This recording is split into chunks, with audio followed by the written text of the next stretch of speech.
எந்நாட்டவர்க்கும் இறைவா போற்றி. ஏகம்பத்துரையந்தாய் போற்றி. பாகம் பெண்ணுருவானாய் போற்றி. அண்ணாமலையும் அண்ணா போற்றி. கண்ணார முதற்கடலே போற்றி. காவாய் கனகத்திரளே போற்றி. கைலை மலையானே போற்றி போற்றி. பரசமய கோளரியை பாலராவாயனை பூம்பழனம் சூழ்ந்த சிறபுரத்து திருஞான சம்பந்தப் பெருமானை தேயமெல்லாம் குரவையிடத் தமிழ் வேதம் விரித்தருளும் கவுனியர்தம் குலதீபத்தை விரவியமை ஆளுடைய வென்றிமழை இளங்களிற்றி விரும்பி வாழ்வாம்.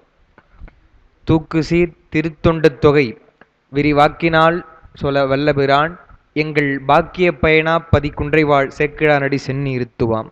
திருச்சிற்றம்பலம்.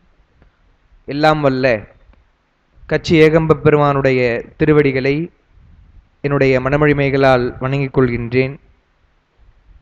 சிவஞான அருள்நெறி அறக்கட்டளை மூலமாக வாரந்தோறும் தொடர்ந்து திருத்தொண்டர் புராணமாகிய பெரிய புராணத்தை சிந்திப்பதற்கு வாய்ப்பளித்த நம்முடைய அறக்கட்டளையினுடைய நிறுவனர் ஞானமையா அவர்களே, என்ன ஒரு சிறப்புன்னு சொன்னால், அவங்க இல்லைன்னா கூட அந்த பணி நடக்க வேண்டும் என்று சரி நம்மளும் முறையாக வரோம், ஏதோ அடுத்த வாரம் தான் வச்சுப்போம் என்று இல்லாமல் அவர்கள் தல தரிசனத்திற்கு சென்று இருந்த பொழுது கூட இந்த வகுப்பு இடைவிடாமல் நடக்க வேண்டும் என்று தொடர்ந்து செய்தி அனுப்பி அவர் அப்படி செய்தார். அந்த வகையிலே ஐயா அவர்களுக்கு மீண்டும் என்னுடைய நன்றியையும் வணக்கத்தையும் தெரிவித்து, இந்த உரையை கேட்க இங்கே வந்திருக்கக்கூடிய பெருமக்கள் உங்கள் அனைவருக்கும் என்னுடைய வணக்கத்தை தெரிவித்துக் கொள்கிறேன். திருத்தொண்டர் புராணம் என்பது அடியாருடைய வரலாற்றை கூறி சேக்கிழார் பெருமான் அவர்கள் எப்படி வாழ்ந்திருக்கிறார்கள் என்று சொல்லி அந்த ஒரு உணர்வை நமக்கு கொடுக்கிறார். சுந்தரர் சொன்னா, சுந்தரர் இப்பொழுது இருந்தால் நம்ம பார்த்தா எப்படி இருக்குமோ அதை நம்ம இந்த பாட்டை படித்தாலே நம்ம தெரிஞ்சுக்கலாம். திருவெண்ணை நல்லூரிலே பெருமான் ஆட்கொண்ட பொழுது அவருடைய நிலை என்ன, அவருக்கு உள்ள என்ன எண்ணுகிறார், அவருடைய உடம்பிலே என்ன நிகழ்கிறது என்பது முதற்கொண்டு மயிர்ப்புலகம் உண்டாவதா அதை கூட பதிவு செய்கிறார் பெருமானுடைய அருளால். ஏனென்று சொன்னால், நான் பாடுகிறேன், சேக்கிழானாகிய நான் பாடுகிறேன்னு பாடிந்தார்னா அதெல்லாம் வராது. இறைவனுடைய அருளால் வரவே தான் இவையெல்லாம் வருகிறது. அந்த வகையிலே சுந்தரருடைய முதல் திருப்பதிகமாகிய பித்தா பிறைசூடி என்ற அந்த பதிகத்தை சென்ற வகுப்பிலே நாம் விரிவாக விளக்கினோம். அவர் பெருமானை பார்க்கும் பொழுது அழறார், கதறி அழுகிறார். பெருமானே, நீதான் என்னை தடுத்தாட்கொள்ள வந்தாயா, உன்னை நான் தெரியாமல் விட்டுட்டேனே என்று சொல்லும் பொழுது அதை தான் அவருடைய பதிகத்தில் சொல்கிறாருன்னு பார்த்தோம் சென்ற வகுப்பில். கொடியேன் பல பொய்யே உரைப்பேனை குறிக்கொள் நீ. என்ன அவர் பொய் என்று சொன்னால், நான் முன்ன சொன்னேன் இல்லையா, உனக்கு அடிமையாக நான் இருக்கிறேன்னு இருந்தேன், அந்த நிலையெல்லாம் மறந்துட்டேன். இப்பொழுது ஆதிசைவனாகிய நான் இன்னொரு ஆதிசைவனுக்கோ அல்லது ஒரு மறையவனுக்கோ எப்படி அடிவனாக இருக்க முடியும் என்று நான் விதண்டாவாதம் பேசினேன், அதெல்லாம் பொய்தானே என்று அவர் பொய்யே இல்லாதவற்றை கூட பொய்யாக எண்ணி, அதுதான் பெரியவர்கள் ஒரு திணைத்துணை ஒரு பழி வந்தாலும் பெரிதாக எண்ணி நாணுவார்கள் என்ற அந்த குறளை எல்லாம் சொல்லி நாம் விளக்கினோம். விளக்கி நான் சொன்ன சென்ற வகுப்பிலேயே 75வது பாடலும் படிச்சுட்டு தான் நம்ம படிச்சிருக்கணும், பித்தா பிறைசூடி. இருந்தாலும் அவர் பித்தா பிறைசூடி என்று பாடினார். பித்தா பிறைசூடி என பெரிதாம் திருப்பதிகம் இத்தாரணி முதலா உலகெல்லாம் உய்ய எடுத்தார் என்று சொல்லிட்டார். எடுத்தார்னு சொன்னதுனால நம்ம அதனுடைய விளக்கங்களை பார்த்துட்டு அடுத்து அந்த பதிகத்தினுடைய முறை எப்படி இருக்கிறது, இசை நுட்பங்கள் எல்லாம் எப்படி இருக்கிறது என்று சேக்கிழார் தடுத்தாட்கொண்ட புராணத்தினுடைய 75வது பாடலில் குறிப்பிடுகிறார். அதை நம்ம பார்க்கணும். சென்ற வகுப்பில் அதை தொட்டோம், லேசாக தொட்டோம், நேரமாகிட்டதுனால நம்ம அதை நிறுத்திட்டோம். 75வது பாடல் சென்ற வகுப்பினுடைய குறிப்பில் இருக்கும். முறையால் வரு மருதத்துடன் மொழி இந்தல முதலில் குறையா நிலை மும்மைப்படி கூடும் கிழமையினால் நிறை பாணியில் இசைகோள் புனர் நீடும் புகழ் வகையால் இறையான் மகிழ் இசைப்பாடினன் எல்லா நிகரில்லான் என்று சேக்கிழார் குறிப்பிடுகிறார். சென்ற வகுப்பில் குறிப்பிட்டது போல இதனுடைய பொருளை நம்ம படிச்சுட்டு தான் போகணுமே தவிர விளக்கணும்னு சொன்னால் ரொம்ப நுட்பமான இசை அறிவு வேண்டும். ஏன்னா தமிழில் படிக்கும்பொழுது கூட சிலப்பதிகாரம் படிக்கும் பொழுது அந்த அரங்கேற்றுக்காதையே முக்கியம்தான், அது இருந்தாலும் அதை ரொம்ப இசை நுட்பம்லாம் வரவே அது புரியாது. அதனால் ஒதுக்கி விடுவார்கள், கடினமான பகுதி என்று. அந்த அரங்கேற்றுக்காதையிலே இளங்கோவடிகள் சொல்லிய நுட்பங்களை எல்லாம் சேக்கிழார் பெருமான் இந்த ஒரு பாடல்ல சொல்றார். அதுதான் நம்ம குறிப்பு கொடுத்துருக்கோம். குறிப்பு பார்த்தா தான் புரியும். அது முறை என்று சொல்லக்கூடியது, முறையால்னு சொல்றார் இல்லையா? என்ன முறையால் பாடினார் என்றால், இங்கு கூறிய முதல் கிழமை முதலிய 11 பாகுபாடுகள் அப்படின்னு சொல்லிட்டு எழுதுறாங்க. அது என்னன்னு சொன்னா, முதல், முறை, முடிவு, நிறை, குறை, கிழமை, வலிவு, மெலிவு, சமன், வரையறை, நீர்மை என்பன. இவையெல்லாம் 11 முறைகள்.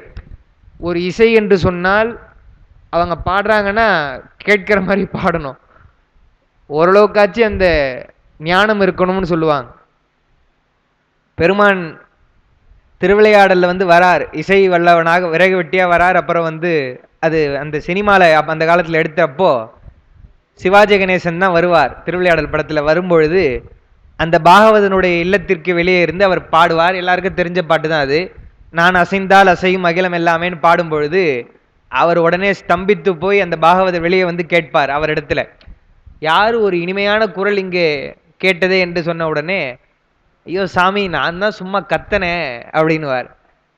பாடல, நான் கத்தனை, எனக்கு இசை வரலன்னு அவர் பானபத்திர அனுப்பிச்சிட்டாரு என்ன அப்படின்னு சொல்லுவார். அப்போ அப்படி இருக்கிறவரே இப்படி பாடுறாரே, அவர் எப்படி பாடுவாரோ என்று அவர் போயிடுவாருன்னு சொல்லுவாங்க. ஐயா வந்து ஒரு நுட்பம் சொன்னார் இங்க திருமுறை அருட்பணியில இருக்கிறப்போ. திருவிளையாடல் புராணத்துல அப்பொழுது பெருமான் பாடிய அந்த பண் வந்து சாதாரி பண். சாதாரி பண் வந்து அந்த சந்தம் வெற்றி பெறுவதற்கு ஏற்ற வகையில இருக்கிறது என்று சொன்னார். திருவாசக சென்னாவலர் சர்க்குருநாதன் ஐயா அவர்கள் கூட இந்த நுட்பங்கள்லாம் ஐயாவை தவிர யார் சொல்ல முடியும் என்று சொல்லி சொன்னார். அப்போ இசைன்னு சொன்னா கேட்பவர்களுக்கு இனிமையாக இருக்கும் வகையில வந்து பாடணும் அப்படின்னு சொல்றாங்க. நம்ம தான் அப்படி. இப்போ நம்மளை கூப்பிட்டு இசையே தெரியாதவங்க பாடினாங்கன்னா, என்னப்பா இப்படி பாடுறீங்களே அப்படின்னு சொல்லிடுவோம். ஆனா பெருமான், அதான் அவனுடைய எப்படி சொல்றது தெரியல, பெருமானுடைய அந்த பெருந்தன்மை, ஞானசம்பந்த பெருமான் இதையெல்லாம் எண்ணி தான் சொல்றார். இப்போ இசையே சுத்தமா இசை ஞானமே இல்லாத ஒருத்தவங்க ஒரு அரை மணி நேரம் உங்க முன்னாடி பாடினா கேட்க முடியுமா உங்களால? ஐயோ பொறுக்கலையே என்று சொல்லி எழுந்து போயிடுவோம். மூவா வந்து இந்த விஷயத்தை எழுதுறார். என்ன எழுதுறாருன்னு சொன்னா, இயல்பாகவே நமக்கு வந்து அந்த இசை என்பது நமக்கு இயல்பா பழகி போயிருக்குது. தமிழ்ல எல்லாரும் நமக்கு குழந்தை பிறந்ததுல இருந்து நிறைவு வரைக்கும் எல்லாமே இசை இருக்குது. அந்த இசையினுடைய முறையா நீங்க படிக்கணும்னு அவசியம் இல்லை. அதனாலதான் யாரோ ஒருத்தங்க ஸ்ருதி பேதமா பாடினாங்கன்னா நீங்க கண்டுபிடிச்சிருவீங்க. என்ன இது இந்த இடத்துல வந்து ஸ்ருதி மாறுதே, இல்ல பாட்டு சரியில்லையே, தப்பா பாடினா கண்டுபிடிச்சிருவீங்க. இப்ப நம்ம கர்நாடக சங்கீதம் படிக்கல, ஓதுவார்கிட்ட முறையா போய் படிக்கலனாலும் அந்த இசை ஞானம் என்பது இயல்பாவே எல்லாருக்கும் இருக்கும். ஏன்னா இயற்கையிலிருந்து தான் இசை வருதுன்னு சொல்றாங்க. அது ரொம்ப விரிவா மூவா எழுதுறார். இசையா இருந்து அப்புறம் பேச்சா இருந்து எழுத்தா மொழி வளருது அப்படின்னு சொல்லிட்டு சொல்றாரு. அப்ப எதுக்கு சொல்ல வரேன்னா, நம்ம இசை படிக்கலைனாலும் நமக்கு தெரிஞ்சிடும் இவங்க சரியா பாடல, நம்மளால கேட்க முடியல, எழுந்து போயிடுவோம். ஆனா பெருமான் அவனுடைய பெருந்தன்மை காரணமாக எப்படி பாடினாலும் கேட்கிறான். அதான் ஞானசம்பந்தர் பாடுறார், கோழை மிடராக கவி கோளும் இலவாக இசை கூடும் வகையால் ஏழை அடியார் அவர்கள் யாவை சொன்ன சொல் மகிழும் ஈசனிடமாம். சும்மா கூட கேட்கலையா, ஏதோ நம்ம தலையெழுத்து கேட்கணும்னு கேட்கல, பெருமான் மகிழ்ந்து கேட்கிறான். இசையே தெரியாதவங்க கூட நம்ம இடத்துல வந்து பாடுறாங்களே என்று அவருக்கு ரொம்ப விருப்பமா இருக்குது. எப்படி ஒரு குழந்தை வந்து சும்மா அப்படியே தத்தி தான் பேசும், ஆனா ரொம்ப விரும்பி கேட்பாங்க. சொல்லு சொல்லு சொல்லுன்னு பெற்றோர்கள் கேட்பாங்க. அதுபோல் பெருமான் கேட்கிறான்னு சொன்னா, நம்மளாம் சிற்றறிவுடையவர்கள், பெருமான் பேரறிவாளனாக இருந்தாலும் அதை கேட்கிறான்னு சொன்னா எல்லாம் அவனுடைய பெருந்தன்மை என்பதை நம்ம வந்து பார்க்கணும். அதைத்தான் வியந்து வியந்து அருளாளர்கள் பாடுகிறார்கள். அது சொன்னா புரியாது, அந்த உணர்ச்சி வந்து வந்தாதான் தெரியும். ஏன்னா ஆசிரியர்களா இருக்கிறாங்க, ஆசிரியர் கூட வேணாம், ஒரு செமினார் எடுக்கிறேன்னு வச்சுக்கங்களேன். செமினார் எடுக்கிறப்போ நம்ம ரொம்ப முயற்சி செய்து படிச்சு சரி புதுசா சொல்லணும் மாணவர்களுக்கு அப்படின்னு சொல்லணும்னா, யாரோ ஒருத்தங்க கவனிக்கலைன்னா நமக்கு கோபம் வரும். இல்ல மறுபடியும் இது புரியல புரியல புரியலன்னு சொன்னா 2 முறை 3 முறை 4 முறை சொல்லுவோம். மறுபடியும் கேட்டா கோவம் வரும். என்ன இது கூட புரியாம இளங்கலை தமிழ் 3ஆம் ஆண்டு வரைக்கும் வந்திருக்கேப்பா அப்படின்னு கேட்டுருவேன். அப்போ கோவம் வருது இல்லையா? பெருமான் எவ்வளவு வந்து நமக்கு வந்து சொல்றான், மறுபடியும் உள்ளிருந்து பெருமான் தான் உணர்த்துகிறான். 9ஆம் திருமுறையில் சொல்ற மாதிரி, யான் காணுமாறு காணே நுகருமாறு நுகரே என்றெல்லாம் சொல்லி அந்த காணும் உபகாரம் காட்டும் உபகாரம் சித்தாந்தத்தில் சொல்றாங்க இல்லையா? அது மாதிரி இந்த இசைக்கே அவ்வளோ பெருமான் எப்படி இசை இருந்தாலும் கேட்கிறான்னு சொல்றாங்க. ஆனா சுந்தரர் அப்படிலாம் இல்லை, கோழைமிடராக கவிகோளும் இலவாகலாம் இல்லை, அருமையான இசை ஞானத்தோடு பாடுகிறார். ஏன்னா பெருமான் அருள் செய்துட்டார் இல்லையா? அவர் பாடுன்னு சொன்னாலே அருள் கொடுத்த மாதிரி தான். எப்படி ஞானசம்பந்தருக்கு அபரஞானம் பரஞானம் தரார் இல்லையா, அது மாதிரி பாடுன்னு சொன்ன உடனே அந்த ஆற்றல் அவர்களுக்கு இயல்பாக வந்து விடுகிறது என்பதை பார்க்கிறோம். அதான் முறைன்னு சொல்றார். முறையாக பாடுகிறார், இசை முறையோடு. தமிழ் முறை மட்டுமல்ல, இசையும் நல்ல ஞானம். இன்னொன்று, இசை என்பது வெறும் அந்த கர்நாடக இசை தான் வந்து மூலம், தமிழ் இசை என்பது கிடையாதுன்னு சொல்றாங்க. அதெல்லாம் மறுத்து தனி நூல்னு இல்லை, இசை இது இலக்கிய வரலாறு எழுதும் போதே எழுதுறாங்க. தமிழ்ல பல நூல்கள் இருந்திருக்குது இசைக்காக. இந்த அண்மையில கூட நம்ம சேக்கடார் ஆராய்ச்சி மையம் சிவாலயம் பதிப்பாக யாழ் நூல்னு ஒன்று வெளியிட்டாங்க. அது சொல்லியிருக்கேன்னு நினைக்கிறேங்க கூட. அது அந்த மாதிரி நிறைய நூல் இசை நூல்கள்லாம் இருந்து இல்லாமல் போயிருக்கு, சிலது கிடைக்குது. எனவே தமிழ் இசை மரபு உண்டு. சுந்தரர் வந்து தமிழ் ஞானம் எப்படி வல்லவரோ அதுபோல இசை ஞானமும் வல்லவர்ன்றதுக்காக இந்த பாட்டு சொல்றார். முறையால் வரு மருதத்துடன், அந்த மருதம் என்பது நிலம், பாலை குறிஞ்சி மருதம் செவ்வழி என்ற நாற்பெரும் பண்களில் ஒன்று. அந்த நிலத்திற்குரிய பண், பாலைக்குரியது பாலைப்பண், மருதத்திற்குரியது மருதப்பண் அப்படின்னு சொல்லுவாங்க. அதெல்லாம் பன்முறை. தமிழ்ல வந்து கருப்பொருள்கள்னு சொல்லுவாங்க. ஒரு நிலத்திற்குரிய தெய்வம், உணவு, பறவை, விலங்கு, இவையெல்லாம் தொழிலெலாம் இருக்கும். அதில் வந்து இசை பண் என்பது ஒன்று. மருத நிலத்திற்கு மருதப்பண் அப்படின்னு சொல்லுவாங்க.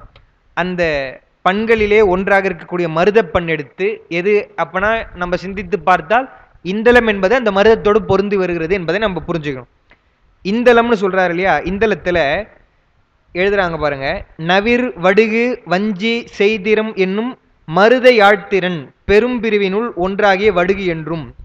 அந்த மருதப்பண்ல இத்தனை பிரிவுகள் இருக்குதான், நவிர் வடுகு வஞ்சி செய்திரம்னு. அப்படின்னா என்ன என்பதெல்லாம் இசை படிச்சாதான் தெரியும்.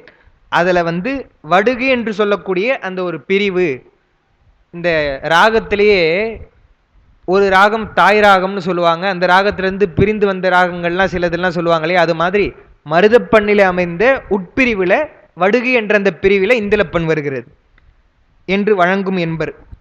இது பகற்பண் 10 ஒன்று. இது நமக்கு தெரிஞ்ச செய்தி தான். பண்கள் வந்து பகல் பண் என்றும் இராப்பண் என்றும் இருக்கிறது. அதுதான் தெரியாதவங்களா இருந்தால் சாயந்தரத்தில் பூபாலத்தையோ இரவுல சீகாமரத்தையோலாம் பாடக்கூடாது. சீகாமரப்பண் என்றால் ஒரு 10:30 ஒரு இந்த மதிய வேலையில பாடணும், பூபாலம் என்றால் காலையில பாடணும் என்றெல்லாம் சொல்லுவாங்க. ரொம்ப உச்ச சாயலில் இருக்கிற மாதிரி இப்போ இந்த காந்தார பஞ்சமம் அந்த மாதிரி இருக்கிறதெல்லாம் வந்து சுவாமியோடைய அர்த்த ஜாமத்தில் பாடக்கூடாது. அப்படியே தாளாட்டுவது போல இருக்கக்கூடிய நீலாம்பரி போன்ற ராகங்கள் நமக்கு சொல்லணும்னா மேகராக குறிஞ்சி பொன்னூசல் பாடுறோம் இல்லையா, அதில் மாதிரிலாம் பாடணும்னு சொல்கிறாங்க. அப்போ பகல் பண்ணில் வந்து ஒன்று இந்த இந்தளம். முறையால் வரு மருதத்துடன் மொழி இந்தள முதலில் குறையா நிலை மும்மைப்படி கூடும் கிழமையினால். அந்த கிழமை என்று சொல்லக்கூடியதெல்லாம் பண்ணினுடைய இசையினுடைய ஒரு முறை. அந்த 11 ஒன்று. நிறை பாணியில் இசைகோள் புனர் நீடும் புகழ் வகையால். பாணி என்று சொன்னால் தாளம். அந்த தாளத்திற்கு ஒரு இலக்கணம் மாதிரி சொல்றார் சிலப்பதிகாரத்தில். கொட்டும் அசையும் தூக்கும் அளவும் ஒட்ட புணர்ப்பது பாணியாகும். அதாவது ஒரு தாளம் இருக்குன்னு சொன்னா அது சொல்லுவாங்க, இசை பாடும் பொழுதே தாளத்தோடு வந்து எடுத்து பாடுவாங்க. தாளமும் வரும், அதை கொட்டி அப்படியே பாடத் தொடங்குவாங்க. சிலது என்ன பண்ணுவாங்க, ஒரு இது போட்டுருவாங்க, ஒரு அட்சரம் போட்டு அப்புறம் பாட்டு வரும், அப்படி வரும். அது மாதிரி தாள வகைகள்லாம் உண்டு. இந்த தாள ரூபகத்தாளம் ஆதி தாளம்லாம் சொல்லுவாங்க இல்லையா, அதுவே யாப்புக்கு ஏற்ற மாதிரி மாற்றுவாங்க. அதுதான் சொல்கிறாங்க. அப்படியெல்லாம் அமையக்கூடியது பாணி என்று சொல்லக்கூடிய தாளம். நிறைபாணியில் அந்த தாளத்தோடு நிறைந்த அந்த இசைக்கோள் என்றால் இசை பொருந்துமாறு புனர் நீடும் புகழ் வகையால் இசையெல்லாம் சேர்ந்து இன்னிசையாக வந்து அவர் பாடுறார். இறையான் மகிழ் இசை பாடினன். நம்மளாம் பாடினாலே பெருமான் விருப்பத்தோட கேட்பான்னு சொன்னா சுந்தரமூர்த்தி சுவாமிகளை அவரே பாட சொல்றார். அதுவும் பித்தன் என்று பாடுகன்னு சொன்னார். அதனுடைய விளக்கங்கள்லாம் நம்ம சொன்னோம். முதல்ல அவர் சொன்ன பித்தா என்பது வேறு, பின்பு அவர் பாடுவது வேறுன்னு பார்த்தோம். அப்படி பாடும்பொழுது பெருமான் மகிழ்ந்து அதை கேட்கிறான். இறையான் மகிழ் இசை பாடினன் எல்லா நிகரில்லான். நிகரில்லாத சுந்தரத்தை தான் சொல்றார் இந்த இடத்துல. எல்லா நிகரில்லான் என்றால் ஒப்புமை இல்லாத சிறப்புடையவர். ஏனென்று சொன்னால் பெருமானே ஆட்கொண்டாங்க இல்லையா, அதனால தான் இந்த ஆளுடைய என்ற அந்த அடைமொழி 4 பேருக்குமே உண்டு. சமயக்குறவர்கள் 4 உண்டு. ஞானசம்பந்தருக்கு ஆளுடைய பிள்ளையார், திருநாவுக்கரசருக்கு ஆளுடைய அரசு, சுந்தரருக்கு ஆளுடைய நம்பி, மாணிக்க வாசகருக்கு ஆளுடைய அடிகள்னு சொல்லுவாங்க. அந்த ஆளுடைய என்றால் என்ன என்றால் ஞானசம்பந்த புராணத்துல தான் அதுக்கான விளக்கத்தை சேக்கிழார் தருகிறார். இறைவன் எல்லாருக்குமே இறைவன் தான், யாவர்க்கும் தந்தை தாய் எனும் இவர்தான். ஆனால் அடியார்களுக்காக, இந்த நால்வர்களுக்காக இறைவனே வந்து அருள் செய்தான் இல்லையா, அவன் அப்படி ஆண்டதனால் அவர்கள் எல்லாம் ஆளுடைய அரசோ பிள்ளையோ அந்த மாதிரி அந்த அடைமொழி சேர்த்து சொல்லணும் அப்படின்றத வந்து சொல்லுவாங்க. எதுக்கு சொல்ல வந்தேன்னா, அவ்வளவு சிறப்பு பெற்றவர்கள் நால்வர், அதனால் இவர்கள் நிகரில்லான் என்று சுந்தரரை குறிப்பிடுகிறார். பெருமான் தான் நிகரில்லாதவன், ஒப்புவமை இல்லாதவன். அதுபோல வந்து சுந்தரர் வந்து சொல்றார் சேக்கிழார் பெருமான். அதுதான் இந்த 75வது பாட்டு. அப்படி பாடினாராம் சுந்தரர். அடுத்து என்னன்னு சொல்றார் 76வது பாட்டுல, சொல்லார் தமிழிசை பாடிய தொண்டன் தனை இன்னும் பல்லாறு உலகினில் நம்புகழ் பாடு என்று ஒரு பரிவின் நல்லார் வெண்ணை நல்லூர் அருட்துறை மேவிய நம்பன் எல்லா உலகு உய்ய புறம் எய்தான் அருள் செய்தான். பாடி முடித்தவுடனே சுந்தரமூர்த்தி பெருமானை பார்த்து இதுபோல தொடர்ந்து நம் புகழை பாடுக என்று அருளுகிறார். அங்க இருக்கான்னு பார்க்கலாம். பெருமான் சொல்லும் பொழுது இது மாதிரி உலகத்துல நீ பாடுப்பா, தொடர்ந்து பாடிக்கொண்டு வா. ஏன்னு சொன்னா, அவர் ஏன் வந்து பிறை சூடின்னு அடி எடுத்து கொடுக்கிறார். அப்பர் போலவும் ஞானசம்பந்த பெருமான் போலவும் நீ வந்து தலையாத்திரை செய்யணும், தலையாத்திரை செய்து தொடர்ந்து பதிகங்கள் பாட வேண்டும் என்பதற்காகத்தான் அப்படி பெருமான் செய்தார்னு பார்த்தோம். அதனாலதான் அவர் வழியடியாராக இருக்கிறார். ஞானசம்பந்த பெருமான் சொல்லியவே சொல்லி அவரெல்லாம் சொன்னதுதான் நான் சொல்றேன், ஏத்துகப்பாணி அப்படின்னு பாடுறாரு இல்லையா, அததான் இங்க சொல்றாரு பெருமான். சொல் ஆர் தமிழிசை பாடிய, சொல் ஆர் என்றால் பொருந்துதல், சொல்லும் தமிழிசையும் பொருந்திய பாட்டு பாடிய தொண்டன் தனை வன்தொண்டனாகிய சுந்தரரை இன்னும் பல்லாறு உலகினில் நம் புகழ் பாடு, இன்னும் பலகாலம் நம்முடைய புகழை இந்த உலகத்தில் பாடு என்று சொல்லி, உரு பரிவின், உரு என்று சொன்னால் மிகுதி, சால உரு தவ நனி இவையெல்லாம் வந்து மிகுதி பொருள் என்று நன்னுள்ள சொல்லுவாங்க. இந்த பெரியவரானமா இருக்கட்டும் இல்லை திருமுறைகளா இருக்கட்டும், படிக்கும் பொழுது வெறும் உரையோ அல்லது வந்து இல்லாம நம்ம சும்மா தமிழுக்கே தொடர்பு இல்லாம வந்து இதை படிச்சிட முடியாது. சில பேர் வந்து கேட்கிறாங்க, இப்பயுமே நான் நினைக்கிறது என்னடா இது இந்த காலத்துல வந்து தமிழ் படிக்கிறோம்னு சொன்னா ஒரு தாழ்வா பாக்குறாங்களா அப்படின்னா, படிப்பவர்களுக்கு தாழ்வு மனப்பான்மை இருக்குதோ இல்லையோ, பார்ப்பவர்கள் வந்து ஓ தமிழா படிக்கிறீங்க அப்படின்றாங்க. அதுவும் சைவத்துறையில இருக்கிறோம்னு சொன்னா நம்மகிட்டயே கேட்குறாங்க, அதுதான் கஷ்டமா இருக்கு. மற்ற யாருன்னா கேட்டா கூட பரவாயில்ல, நான் அதான் சொல்றது, தமிழ் படிக்காமல் சைவத்தை எப்படி சொல்ல முடியும் அப்படின்னு சொல்லி கேட்கறது. ஏன்னா இப்ப இந்த உருன்னு சொல்றாரு, உரு பரிவுனா என்னன்னா அது இலக்கணத்துல பார்த்தா தான் தெரியும். இதுவாச்சும் பரவாயில்ல, இது சாதாரண இலக்கணம், குழந்தைகளுக்கு கேட்டா கூட தெரியும். இன்னைக்கு ஒரு பதிகம் வருது பாருங்க, திருத்துறையூர். அதுல முதல் பாட்டு அந்த வேண்டிக் கொள்வேன் தவணெறியே தவணெறியே ஒரு பாட்டுலையும் வரும்.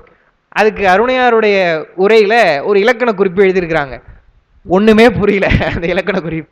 நானும் பார்க்கிறேன், நமக்கு புரியவில்லை என்று சொன்னால் நான் என்ன செய்வேன்னு உங்களுக்குலாம் தெரியும். அதாவது ஹைகோர்ட்ல மீறி போனா சுப்ரீம் கோர்ட்டு தானே. ஐயாவிடத்துல கேட்ட பொழுது அவரு செய்தியில கூட அனுப்பாம தொலைபேசியிலே பேசினார். பேசிட்டு புரியுதாடா, இதான் செய்தி, இதற்காக தான் எழுதுறாங்க அப்படின்னு சொல்லி. எதுக்கு சொல்ல வரேன்னா, தமிழ் இலக்கணம் எப்படி இசையும் தமிழும் சேர்ந்து இருக்குதோ அதுபோல் இலக்கணமும் தமிழும் சேர்ந்தே தான் வந்து இருக்கும். அந்த உரு பரிவு என்றால் ரொம்ப மேலான ஒரு பரிவு. சுந்தரமூர்த்தி மேல மட்டும் கிடையாது, சுவாமிகள் பெருமான் வந்து அவர் மேல மட்டும் அந்த அன்பு இல்லை, உலகத்தில் இருக்கிற எல்லாரும் உய்தி பெற வேண்டும், அதற்காக தானே அருளாளர்கள்லாம் வராங்க. உரு பரிவின் நல்லார் வெண்ணை நல்லூர் அருட்துறை மேவிய நம்பன், நம்பன் என்று சொன்னால் விரும்பப்படுபவன். பெருமான் வந்து இன்பத்தை தருவதனால் எல்லாரும் வந்து விரும்புறாங்க, பெருமானை விரும்புறாங்க, அடியார் பெருமக்கள் விரும்புறாங்க, விரும்பப்படக்கூடிய பெருமான். எல்லா உலகு, உலகு என்று சொன்னால் உயிர்கள் தான், அந்த ஆகு பெயர் சொல்லுவோம் இல்லையா, உலகு என்றால் உலகத்தில் வாழக்கூடிய உயிர்கள்னு அர்த்தம். எல்லா உலகு உய்ய புறம் எய்தான் அருள் செய்தான், முப்புறங்களை எரித்த பெருமான் வந்து அருள் செய்கிறார்னு பார்க்கிறோம். அதுதான் குறிப்பு கொடுத்துருக்கோம், மற்றபடி வேற எதுவும் பெருசான விளக்கம் இல்லை. நம்பன் என்பது நம்பி அடையத்தக்கவன் கொடுத்துருக்கோம் பாரு.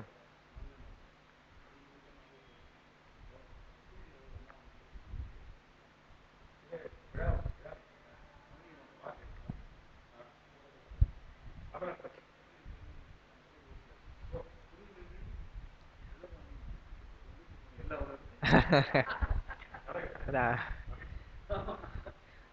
சொல்லும் பொழுது ஐயா மார்கழி மாதத்துல ஒரு பேச்சு சொல்லியிருக்கிறாங்க. அதுதான் சொல்றாங்க. நிறுவனர்னு சொன்னா நமக்கு வந்து ஏதோ தலைப்பு கொடுத்துட்டு நீ ஏதோ பேசுப்பா அப்படின்னு இல்லாம இங்க வரும்பொழுது அதுதான் ஒரு முக்கியமான செய்தி. கேட்கிறவங்களும் எல்லாம் ஐயாவுடைய மாணவர்கள்.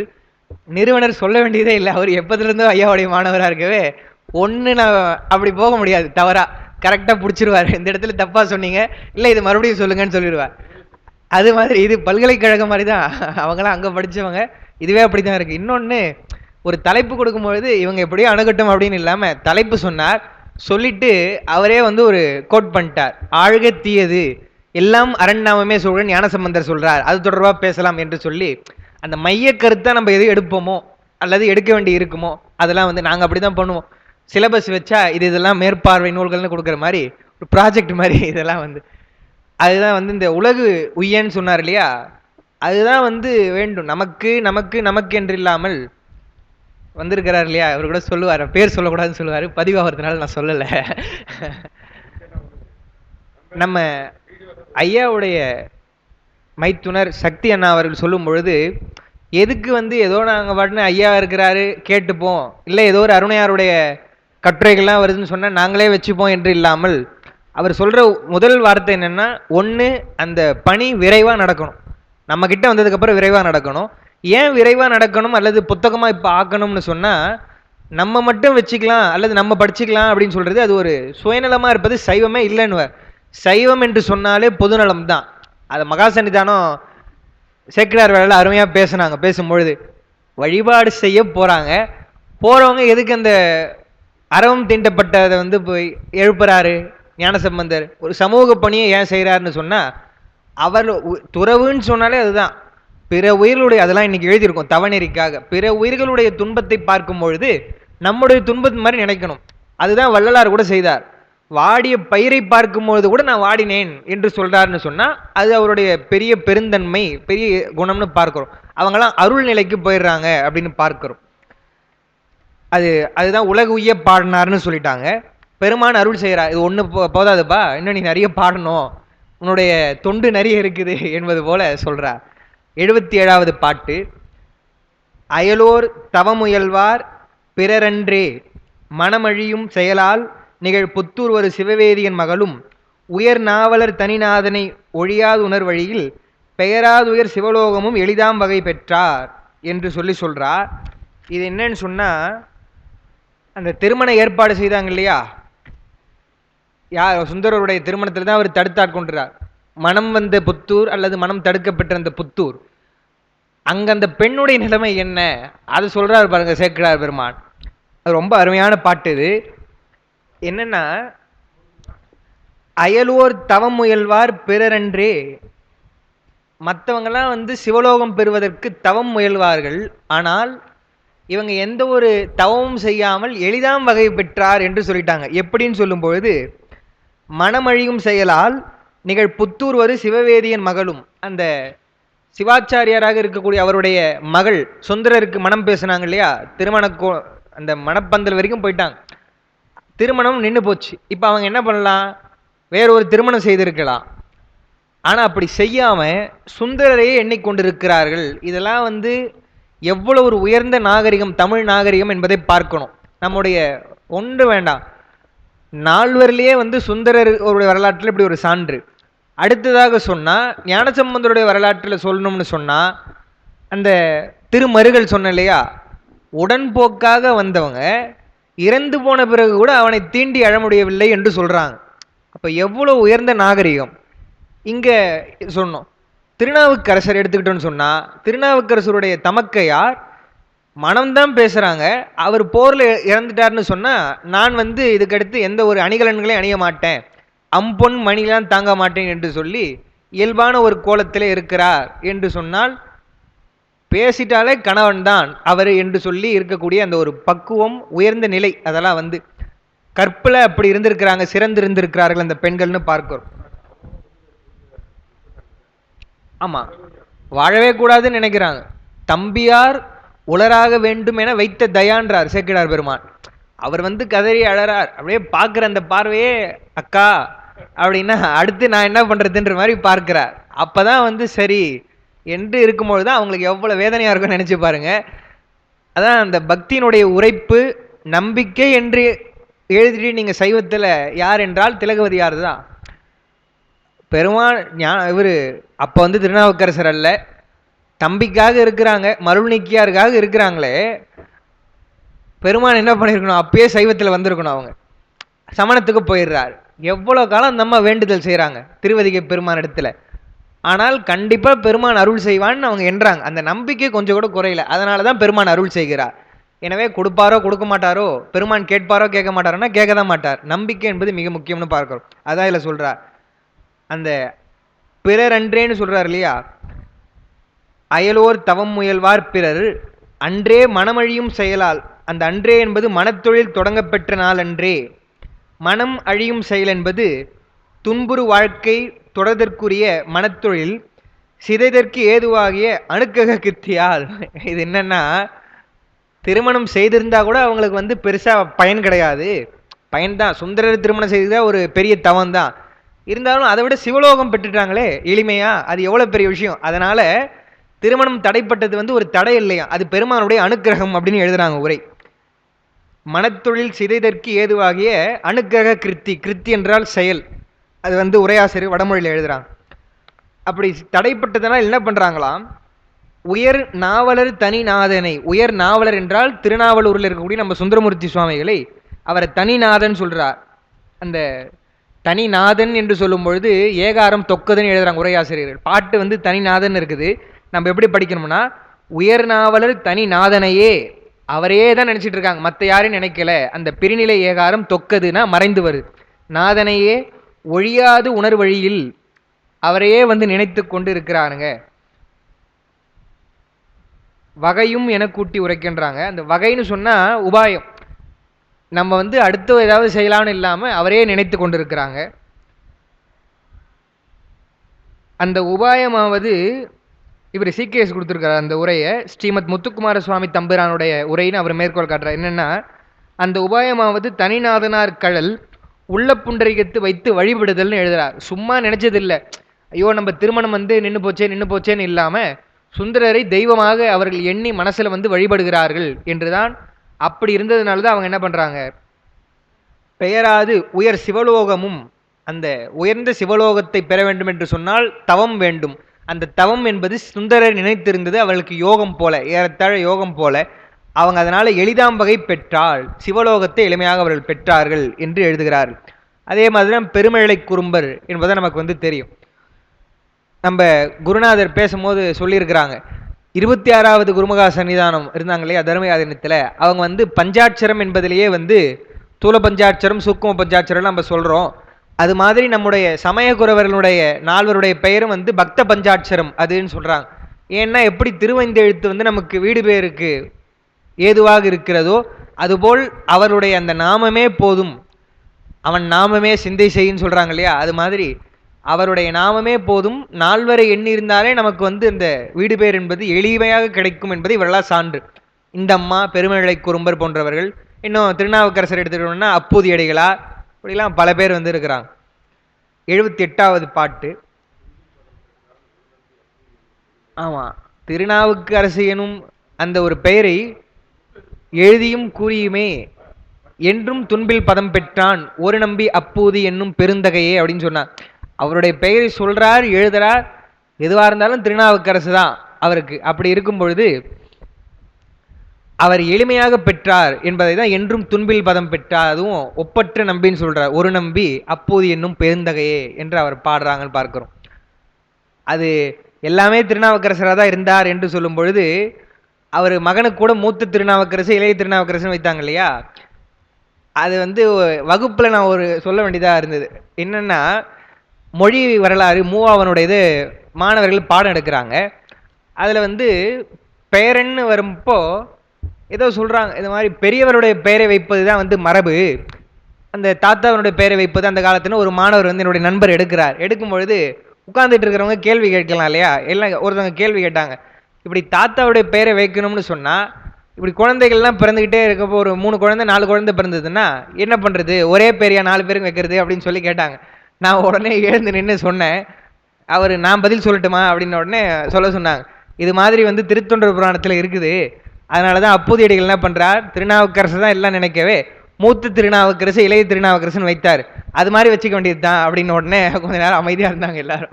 ஓ இப்படி இலக்கிய சான்று இருக்குது போல இருக்கு அப்படின்னு.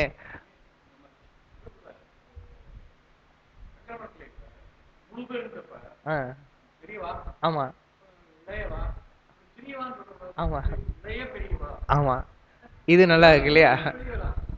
எல்லாருமே பெரியவங்க தான், இளைய பெரியவன்ற நம்ம சிறிய பெருந்தகையார்னு சொல்ற மாதிரி அப்படி சொல்றாங்க போல.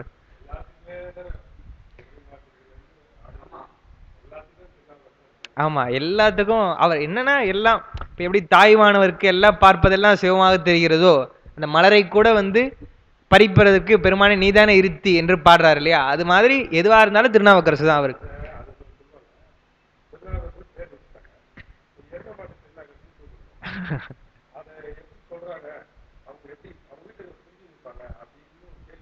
ம் ம்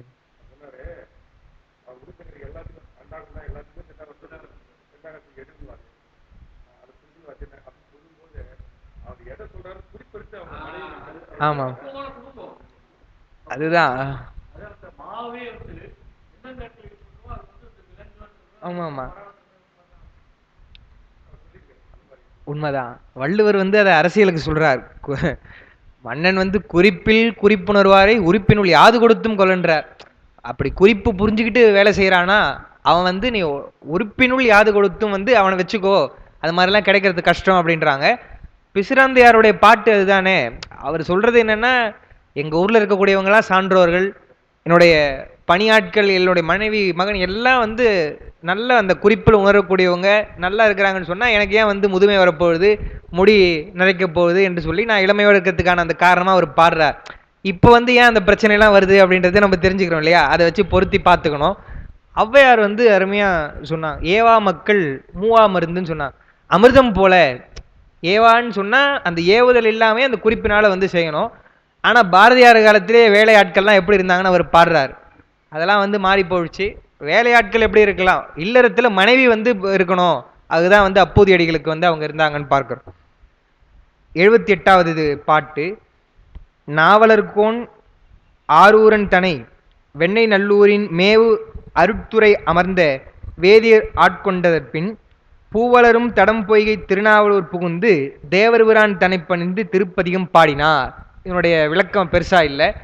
சுந்தரமூர்த்தி சுவாமிகள் வெண்ணை நல்லூரிலே அருட்துறையில் இருக்கக்கூடிய பெருமான் வேதியராக வந்து ஆட்கொண்ட பின் அவர் என்ன செய்கிறார், பூவலரும் தடம் பொய்கை பூ அலரக்கூடிய மலரக்கூடிய அந்த பொய்கைகள் சூழ்ந்த திருநாவலூருக்கு வரார்.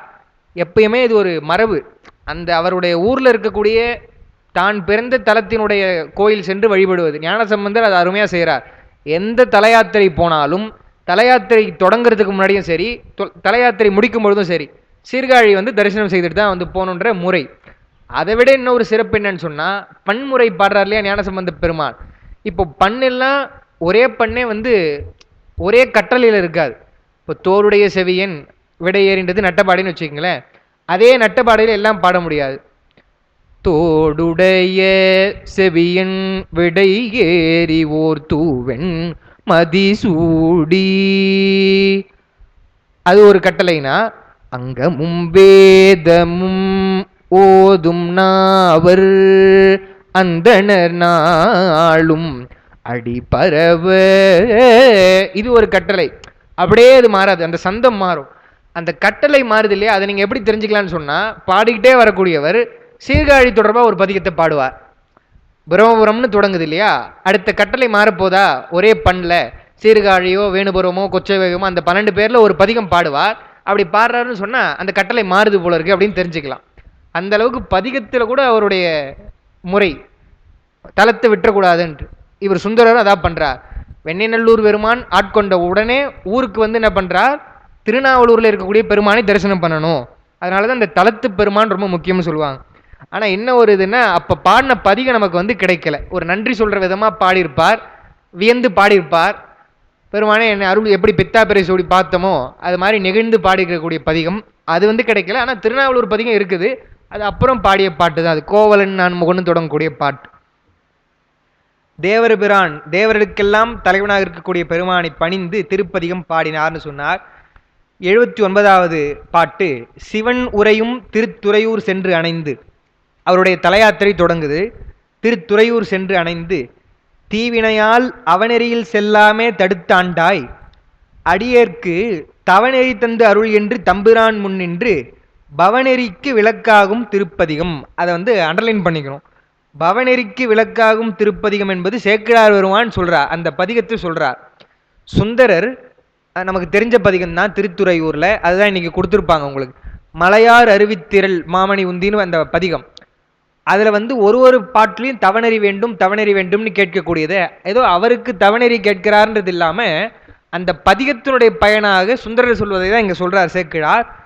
அந்த பதிகத்தை நாம கூட படிச்சோம்னு சொன்னா மறுபடியும் பிறவி வராது, இந்த பிறவிலேயே வீடு பேரடைய வேண்டுமா, பவநெறிக்கு விளக்காகும் திருப்பதிகமாக அந்த பதிகம் அமைகிறது என்பதை சேக்கிழார் பெருமான் குறிப்பிடுகிறார். அந்த சிவன் உரையும் திருத்துறையூர்னு சொல்றாரு இல்லையா, சிவன் என்ற ஒரு சொல், நமக்கு சிவன் என்ற சொல்லினுடைய விளக்கங்கள்லாம் தெரியும். அதுதான் இன்னைக்கு கொடுத்த குறிப்பில் தொடங்கி இருக்கும். இங்கேயும் கொடுத்துருக்கோம். மங்கள குணத்தன் அப்படின்னு கொடுத்துருக்கிறோம். மங்களமான குணங்களை உடையவனாதனாலும் அவங்கள குணம் என்பது சுத்தமா இல்லாததுனாலும் தான் பெருமான் சிவன் என்று அழைக்கப்படுகிறான். இன்னும் பல விளக்கங்கள் இருக்குது. அதை இன்னைக்கு இதுல பார்ப்போம். அதை பார்த்துட்டு கூட வருவோம். இன்னைக்கு கொடுத்த குறிப்பு பாருங்க.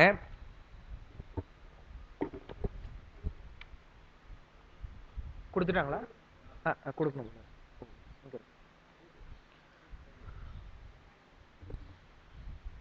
அந்த மங்கள குணத்தன் என்பது காஞ்சி புராணத்தில் வரக்கூடிய பாட்டு. அது சிவன் என்பதற்கு விளக்கமாக சிவஞான சுவாமிகள் பாடுகிறார். குறைவிலா மங்கள குணத்தன் ஆதலின் நிறைமலம் அனாதியின் நீங்கி நிற்றலின் அறையுவர் சிவன் என அறிவின் மேலவர் இறையவன் பெருமையை யாவர் கூறுவார் என்ற பாட்டு. பெருமான் குறைவில்லாத மங்கள குணமுடையவனாக இருக்கிறான்னு சொல்றாங்க. அப்ப குறைவுடைய மங்கள குணம்லாம் இருக்குதான்னு சொன்னா நம்ம கூட இப்போ அதான் இந்த திருந்து சாத்வீகம் மாதிரி தான். மங்கள குணம் என்பது ஒரு நல்ல செயலை செய்கிறோமோ இல்லை அமைதியாக இருந்து தவம் யோகம்லாம் செய்கிறோமோ நமக்கு தான் வருது மங்கள குணம். அதெல்லாம் நிலையான குணம் கிடையாது, பெருமானுக்கு தான் நிலையாக இருக்குதுன்னு பார்க்குறோம். அந்த மங்களம் என்பது இன்னும் நம்ம சித்தாந்தப்படி சொல்லணும்னா மங்களம் என்பது பிறவாமை. பிறவாமை தான் மங்களம், பிறவாமையும் இரவாமையும். அப்போ பெருமான் பிறக்காமல் இருக்கிறான்னு சொன்னால் அவனுக்கு தான் அந்த மங்களம் என்பது உரியது. சித்தியாரில் சொல்கிற மாதிரி யாதொரு தெய்வம் கொண்டீர் அந்த பாட்டில் சொல்கிறாங்க இல்லையா, மற்ற தெய்வம் எல்லாம் வேதனைப்படும், பிறக்கும், இறக்கும், மேல்வினை செய்யும். அந்த பாட்டு இப்போ தான் அண்மையில் இதெல்லாம் கல்லூரியில் பேசின விஷயந்தான். எங்கள் பேராசிரியர் ஒருத்தவங்க, அவங்க பெயர் சொல்லலாம், கஜலட்சுமின்னு அம்மா, அவங்க சீனியர் ப்ரொஃபஸர் எங்கள் டிபார்ட்மெண்ட்டில். அவங்களாம் நம்ம தர்மயாதினத்தில் மாலை நேர கல்லூரியில் சித்தாந்தம் படிக்கிறாங்க. ஆனால் பேராசிரியராக இங்கே வேலை செய்வதனால அவங்களால போக முடியாது. வழக்கமாக வகுப்புக்கெல்லாம் போக முடியாதனால தேர்வு மட்டும் எழுதுவாங்க, வீட்டில் இருந்து படிப்பாங்க. இந்த முறை பார்க்குறப்போ இப்போ சனி ஞாயிறு கூட அவங்களுக்கு தேர்வு தான். இது இப்போ சித்தியார்லாம் உண்டு. ஒரு இதில் சித்தியார், சிவஞான போதம், சிவபோக சாரெல்லாம் இருந்தது. அப்போ நான் அந்த பிடிஎஃப் பிரிண்ட் எடுத்துகிட்டு பார்த்துட்டே இருக்கிறப்போ இந்த பாட்டு கொஞ்சம் முக்கியமான பாட்டுமா, கேட்கலாம் இதை அப்படின்னு சொன்ன உடனே எந்த பாட்டுன்னு படித்தாங்க. படிக்கும்பொழுது யாதொரு தெய்வம் கொண்டீர். அவங்க கொஞ்சம் வைணவ ஈடுபாடு, ஆனால் சைவத்தில் ரொம்ப அவங்க துறை தலைவர். அவங்க பதிவாகுது இல்லை, அது சொல்லக்கூடாது, நம்ம பிரச்சனை இல்லாததான் சொல்லலாம். அதான் அவங்க துறை தலைவர் தான். கொஞ்சம் அவங்க சிக்கல் வைணவமாக இருந்தாலும், ஆனால் இவங்க ரொம்ப நமக்கெல்லாம் சப்போர்ட்டிவாக இருக்கக்கூடியவங்க. எனக்கு ரொம்ப பிடிக்கும். அம்மா மகன் மாதிரி நாங்கள் இது பண்ணுறது. பேசிட்டே இருக்கிறப்போ யாதொரு தெய்வம் கொண்டீர் அத்தெய்வமாக நின்றாங்க மாதொரு வாகனார் தான் வருவார்னு சொல்லிட்டு அதோட நிறுத்தினா பரவாயில்ல. அடுத்த வரி அவங்க படித்தாங்க, அப்படியே ஷாக் ஆகி நின்றுட்டாங்க. மற்ற தெய்வம் எல்லாம் வேதனைப்படும், பிறக்கும், இறக்கும், மேல்வினை செய்யுமா. என்னடா அப்போ எங்கால் பிறப்பாரு இறப்பாருன்னு சொல்கிறீங்களா அப்படின்னு சொல்லி எனக்கு கேட்டாங்க. நான் சொல்லணுமா, நீங்கள் தான் சொல்கிறீங்க. மண்ணு புகழ் கௌசலைதன் மணி வயிற்றில் உதித்தவனேன்னு சொல்கிறீங்க, தசாவதாரம்னு சொல்கிறீங்க. அப்போ பிறந்தாருன்னு சொன்னால் கண்ணபிரானா இருக்கட்டும், ராமபிரானா இருக்கட்டும், அவங்க இறந்து தானே போகிறாங்க அப்படின்னு சொன்னேன். ஆமாம் இல்லை அப்படின்னாங்க. ஆமாம், அதுதான் உண்மை. நம்ம தமிழ் மரபுலையும் அப்படி தானேம்மா, பிள்ளைத்தமிழ் என்பது சிவனுக்கு மட்டும்தானே பாடக்கூடாதுன்னு இருக்குது. மற்ற யாராக இருந்தாலும் பிள்ளைத்தமிழ் பாடலாம்ட்டு இருக்குது அப்படின்னு சொல்லி சொன்னாங்க. எல்லாமே வந்து அந்த பதவிதான் அப்படின்னு சொல்கிறப்போ அவங்க சொன்னாங்க, இந்திரன் தானே நம்ம அப்படி சொல்லுவோம், திருமால் எல்லாம் கூட பதவியா அப்படின்னாங்க.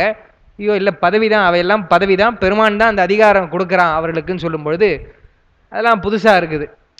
அந்த செய்திலாம் எதுக்கு சொல்ல வந்துன்னு சொன்னால், அந்த மங்களம் என்பதற்கு பிறவாமை என்றால் பெருமானுக்கு தான் உரியதுன்றதுனால சிவன் என்றால் வேற யாருன்னா சொல்லலாம், மங்களம் உடையவர்கள் யாருன்னா சொல்லலாம், ஆனால் அப்படி யாரும் இல்லை என்பதனால் சிவனுக்கே உரியதாக ஆகிறது என்று சொல்லுவாங்க. நிறைமலம் அனாதியின் நீங்கி நிற்றலின், இது மங்கள குணத்துக்கு முதல்ல. அமங்கல குணம் என்பது பெருமானுக்கு இல்லை என்பதுதான் நிறைமலம் அனாதியின் நீங்கி நிற்றல். ஆணவ சார்பு வந்து பெருமானுக்கு அனாதியிலே கிடையாது. அதனால் அரையுவர் சிவன் என சொல்லிட்டு சொல்றாரு பாருங்க, அறிவின் மேலவர், எல்லாராலையும் புரிஞ்சிக்க முடியாதுன்னு சொல்றார். அப்பர் கூட பொது நீக்கி தனை வழிபடுவோர்க்குன்னு சொல்லியிருக்கலாம், தனை நினைய வல்லோர்க்கு என்றும்னு சொல்றார்.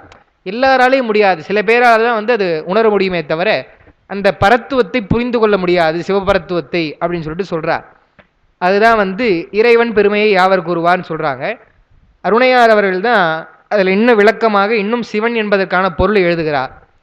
சிவம் என்று சொல்றோம் இல்லையா, சிவ அதுல இருந்து சிவம்னு வருது. அந்த சிவ என்பது செம்மை பண்பு, சிவப்பு நிறமாக இருப்பதனால் சிவன்னு சொல்றாங்க. சிவப்பு நிறம் என்பது அந்த செம்மை பண்பு என்னன்னா செம்பொருள்னு சொல்றோம், நிலையான பொருள். வள்ளுவர் கூட பிறப்பெனும் பேதமை நீங்க சிறப்பு எனும் செம்பொருள் காண்பது அறிவுன்னு சொல்றார். அந்த செம்பொருள் என்றால் பரிமேலழகர் தான் எழுதுகிறார், தோற்றக்கேடுகள் இன்றி நிலையாக இருக்கக்கூடிய பொருள் என்று சொன்னால் அது பெருமான் மட்டும்தான், அதுதான் செம்பொருள். அதனால வந்து செம்மையை சொல்லி சிவந்த திருமேனி உடையதனால் அவன் சிவன் என்று செம்மை பண்புக்காக சொல்லுவாங்க. அதான் எழுதியிருக்கிறோம், என்றும் மாறாத செம்பொருள் தன்மையாகிய மங்களம் அப்படின்னு. அதுக்கடுத்து சிவபெருமானது அருட்திருமேனி செந்நிறத்ததாதல் உள்ளது பற்றியும் சிவன் எனப்படுவன். பெருமான் வரான் இல்லையா, இங்க வரும்பொழுது அவன் திருமேனி கொண்டு எழுந்தருளும் பொழுதும் சிவந்த திருமேனியாக இருக்கிறான். அதை பத்தி பாடும்பொழுது தான் சிவனும் நாமும் தனக்கே உடைய செம்மேனி அம்மான் அப்படின்னு பாடுறாங்க, அது நமக்கு தெரிஞ்சது. அடுத்ததாக இறைவன் எல்லா பொருள்களிலும் சிவனி நிற்றல் பற்றியும், அந்த சிவனி என்று சொன்னால் பொருந்தி கலந்து நிற்றல் அப்படின்னு பொருள். அது என்னன்னு ஒருபடி மேலே போய் ஐயா எழுதுறாங்கன்னு சொன்னா அருணையார் ஐயா, அந்த சிவனி நிற்றலாவது சக்தியும் சிவமும் ஆகிய தன்மை அவை எல்லாவற்றிலும் புலப்பற்று தோன்ற நிற்றல். அது என்னன்னு சொன்னா, இருக்கலாம் எல்லாமே பெருமானுடைய கலப்பு இருக்குது, இருந்தாலும் அது வந்து விளங்கி தோன்ற வேண்டும் இல்லையா, அப்படி தோன்றுவதுதான் வந்து சிவனி நிற்றல்னு எழுதுறாங்க. அதனால் அவன் வந்து சிவன். ஞானசம்பந்தருடைய வரலாற்று அந்த இது எழுதியிருக்கிறோம், சிவம் பெருக்கும் பிள்ளையார், சராச்சரங்களெங்கும் சிவம் பெருக்கும் பிள்ளையார்னு சொன்னாங்க இல்லையா, இதை பற்றி தான் சொல்றாங்க. எல்லா இடத்திலும் பெருமான், அது சரமாக இருக்கலாம் அச்சரமாக இருக்கலாம், இறைவனுடைய அந்த அருளாற்றல் இருக்குது அப்படின்றதுக்காக அப்படி கலந்திருப்பதனால் அவன் சிவன் என்றும் அவனை சொல்றோன்னு எழுதுறாங்க. அந்த பவநெறிக்கு விளக்காகும் திருப்பதிகம் என்பது சீக்கிரேஷ் தான் எழுதுறார், எல்லா உயிர்களையும் பவநெறியில் நின்று விளக்கக்கூடிய பதிகம், நமக்கு மட்டும் சுந்தரருக்குன்னு நினைச்சுக்காதீங்க, எல்லாருக்கும் வந்து அப்படிதான் அப்படின்னு எழுதுறாங்க. தவநெறி என்பதற்கு எழுதியிருக்கிறோம். தவநெறி என்பது புலன்வழி செல்லாது மனத்தை ஒன்றுவித்து சிவபெருமானை இடைவிடாது நினைத்தலும் பூசித்தலுமே தவநெறி, அதுதான் தவம். தவம் என்று சொன்னால் என்ன அப்படின்னா பெருசா ஒன்றும் இல்லை, பெருமானை இடைவிடாது நினைக்கணும். எந்த ஒரு அந்த ஆங்கிலத்தில் சொல்லணும்னா டிஸ்ட்ராக்ஷன்ஸ் இருக்கக்கூடாது, நம்ம கொஞ்சம் நினைப்போம் விட்டு விட்டு நினைப்போம் அப்படின்றது இல்லாமல் இடைவிடாது நினைத்தல் என்பதுதான் தவம்னு சொல்றாங்க. ஏன் இடைவிட்டு நினைக்க போறோம்னு சொன்னா, புலன்கள் எல்லாம் பெரியவங்களே பாடுறாங்க, முடுகுவர் இருந்து உள் ஐவர், அந்த பாட்டு கூட எழுதியிருக்கிறோம். ஐம்புலன்கள் வந்து அது வசம் நம்ம இருக்கணும்னு நினைக்குமே தவிர நாம வந்து எப்படி நினைக்கணுமோ அது மாதிரி அது நடக்காது.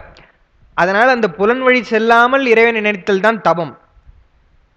ஞானசம்பந்த பெருமான் கழுமலத்திலே பாடும் பொழுது தவம் முயல்வோர் மலர் பறிப்ப அப்படின்னு பாடுறார். அப்ப தவம் என்று சொன்னால் நம்ம திருமுறை திருநெறிப்படியும் சித்தாந்தப்படியும் தவம் என்பது சிவ பூஜை செய்வது, சிவ வழிபாடு செய்வது தான் தவம்.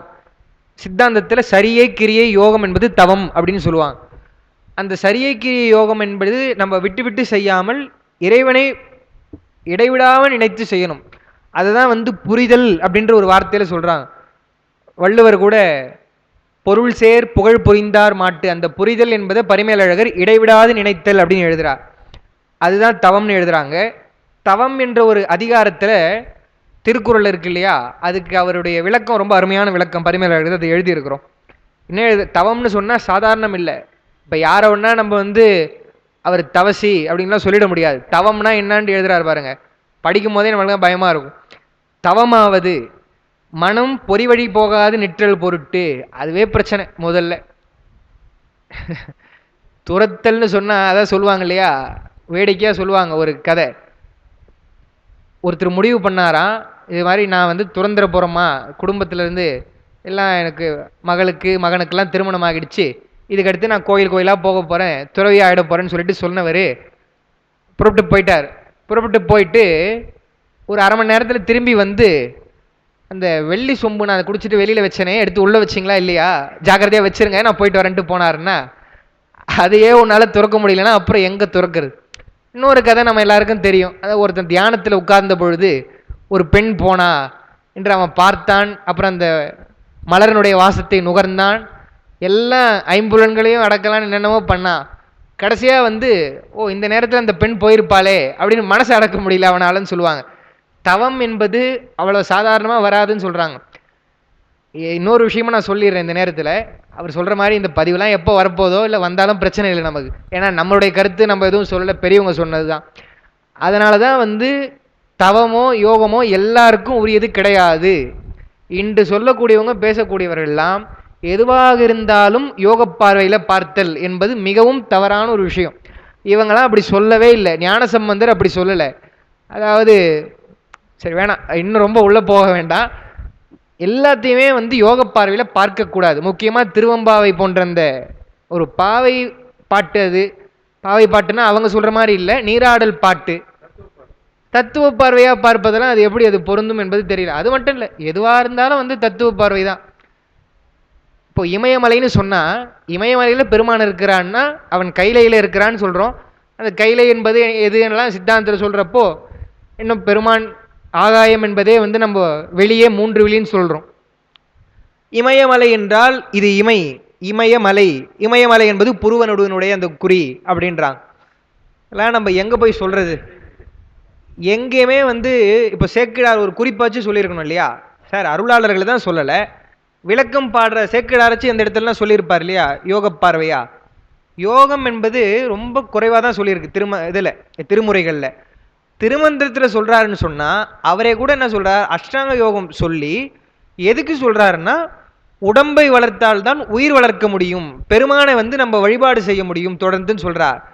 நம்ம அதை விட்டுட்டு உங்களுக்கு நான் எல்லாத்தையும் யோக பார்வையில் பாருங்க, அதுக்கான பயிற்சி தரோம், சமாதி நிலை கூடிடலாம் அப்படின்னு சொன்னால் இது சமாதி நிலையிலே என்ன சாதாரணமான விஷயமா? இயமம் நியமம் முதல்ல நம்மளால் முடியுமான்னு பார்க்கணும். அவர் சொல்கிற இயமத்தில் இருப்பது எல்லாத்தையும் விட்டுற முடியுமா? நியமத்தில் இருப்பது எல்லாத்தையும் செய்ய முடியுமா?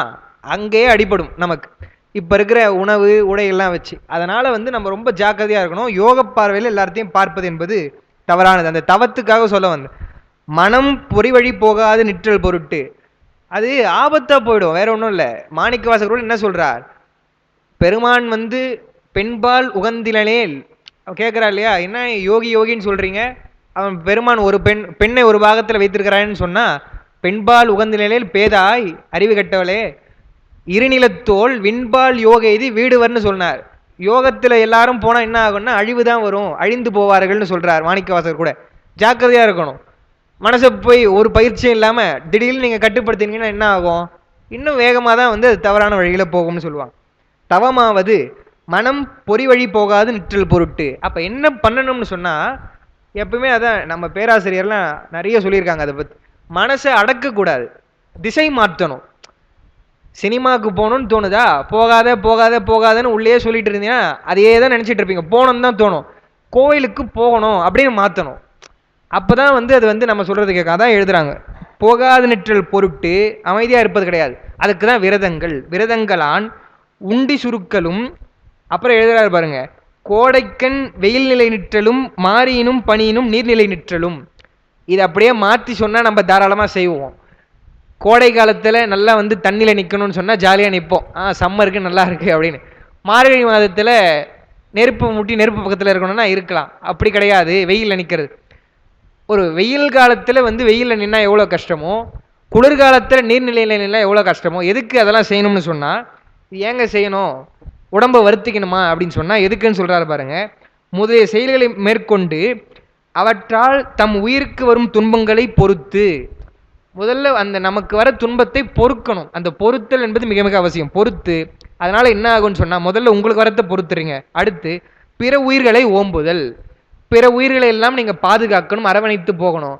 அப்போ அது எதனா ஒரு துன்பம் செய்தாங்கன்னா உங்களுக்கு கோபம் வராது, இயல்பாக வந்து எடுத்துப்பீங்க என்று சொல்லி தான் அவங்க பாடுறாங்க. எனவே தவம் என்பது, அதனால தான் சொன்னார் வள்ளுவர், தவமும் தவமுடையாருக்கு தான் ஆகும்னு சொன்னார். தவம் செய்யணும்னா அதுக்கு ஒரு தவம் செஞ்சுருக்கணும் முன்னையே அப்படி சொல்லி சொல்கிறார். அதில் கடைசி பாட்டு மிக முக்கியம். இது திருக்குறளில் கடைசி குறள். இலர் பலராகிய காரணம் நோற்பார் சிலர் பலர் நோலாதவர் அப்படின்னு சொல்கிறார். என்னென்னா, அந்த தவத்தில் சில கருத்தெல்லாம் முக்கியமாக சொல்கிறார், எல்லாம் எழுதலை நான்.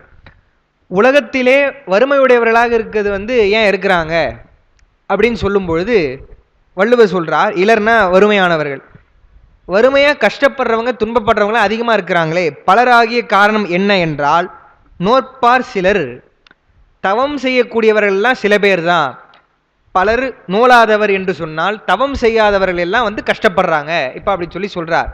அந்த வறுமை என்பது என்ன, செல்வத்தை சொல்கிறாரா வள்ளுவர் என்று சொன்னால், உரையாசிரியர் எழுதுகிறாங்க, நுண்ணுறவு இன்மை வறுமை அஃதுடைமை பண்ண பனைத்த பெருஞ்செல்வம் என்று நாலடியார் சொல்கிறாங்க. நுண்ணுணர்வு வரணும், அறிவு இருக்க வேண்டும், நுண்ணிய உணர்வாக இருக்கணும். நுண்ணிய உணர்வு வந்தால் என்ன ஆகும்னு சொன்னால், வள்ளுவர் சொல்கிற மாதிரி பெருமானுடைய திருவடியை நாம் வந்து நினைத்து வழிபடுவோம். அப்படி அந்த நுண்ணுணர்வு வர வேண்டும் என்று சொன்னால் தவம் செய்திருக்கணும், அதுதான் பெரிய செல்வம். அது இல்லைன்னு சொன்னால் அது உங்களுக்கு வறுமை என்று தான் சொல்கிறாங்க. இவங்கெல்லாம் சொல்கிறது சாதாரண உலகியல். அந்த உலகியல் அறிவுக்கே வந்து நுண்ணுணர்வு வேண்டும் என்று சொன்னால், நாமெல்லாம் சைவத்தில் வரோம், சைவத்தில் வந்து படிக்கிறோம் என்று சொன்னால் எவ்வளவு தவம் செய்திருக்க வேண்டும். அதை தான் அவங்க சொன்னாங்க. வாழ்வெனும் மையல் விட்டு வறுமையாம் சிறுமை தப்பி தாழ்வெனும் தன்மையோடும் சைவமாம் சமயம் சாரும் ஊழ்பெறல் அரிது. சைவத்திற்கு வருவதற்கே பெரிய தவம் செய்திருக்கணும், அப்பதான் வந்து முடியும் என்று சொல்கிறாங்க. இவையெல்லாம் தவம். எனவே எதுக்குன்னா, நாமெல்லாம் வந்து நிச்சயமா பெருமானுக்கு நன்றி சொல்லலாம். பெருமானே, ஏதோ நாங்கள் தவம் செய்திருக்கிறோம், உன்னுடைய அருளால், நம்முடைய தவத்தினால இல்லை, உங்களுடைய அருளால் வந்து இப்போ நீங்கள் உங்களை படிக்க வச்சிருக்கிறீங்க, உங்களை வந்து வழிபட வைத்திருக்கிறீங்க, ஒரு பெரிய நன்றி என்றுதான் நாம் எண்ண வேண்டும்னு பார்க்கிறோம். 39வது அந்த பக்கத்தில் திருத்துறையூருடைய அந்த விளக்கம் கொடுத்துருக்குறோம். பாட்டு வந்து பாருங்க. முதல் பாட்டு மட்டும் விண்ணப்பம் செய்துட்டு அடுத்து தொடர்ந்து பார்க்கலாம்.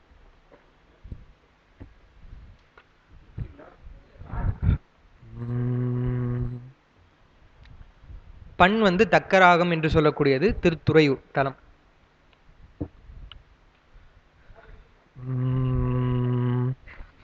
மலையார் அருவித்திரள் மாமணி உந்தி குலையார கொணந்து எற்றியோர் பெண்ணை வடபால் கலையார் அல்குள் கண்ணியர் ஆடும் துறையூர் தலைவா உனை வேண்டிக் கொள்வேல் தவநெறியே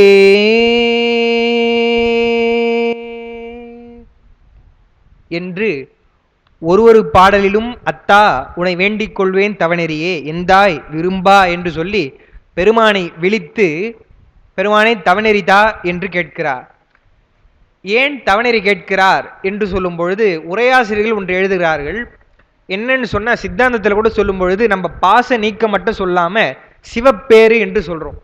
பெருமான் தடுத்து ஆட்கொண்டார், சரி, அதற்கப்புறம் சைவத்திலே தொடர்ந்து இருப்பதற்கு பெருமான் அருள வேண்டும் என்பதற்காக அடுத்து திருவடி தீட்சை வர கொடுக்க போறார் இல்லையா, திருவதிகையில் தொடர்ந்து இப்படி இயங்குவதற்கு எனக்கு தவநெறி தா என்று கேட்கிறார்.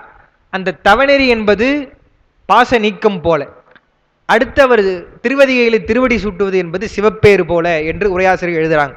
இன்னொரு குறிப்பு என்ன என்று சொன்னால், சுந்தரருக்கு அவர் பெருமான் திருமணத்தில் தடுத்தாட்கொண்டதுனால இனி நமக்கு தவநெறி தான், பெருமான் தடுத்தாட்கொண்டுட்டா தவநெறியிலே நாம் போவோம், பெருமானை தான் தொடர்ந்து சிந்தித்திருக்கணும் என்று எண்ணுவதனாலே தவநெறி கேட்கிறார். பெருமானும் அதை தந்து விடுகிறார் இந்த பதிகம் பாடின உடனே பார்க்கிறோம். மலையார் அருவித்திரள் மாமணி உந்தி என்றால் மலையிலே பொருந்திருக்கக்கூடிய அந்த மணிகள் முதலியவை எல்லாம் வருது.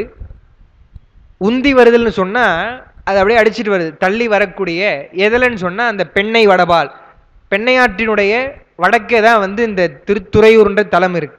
வடபால் அது என்ன சொல்றார், குலையார கொடர்ந்து எற்றி, அந்த குலை என்று சொன்னால் கரை, கரைகள் தான் வந்து அந்த நவமணிகள் போன்றவையெல்லாம் ஒதுங்குதான்.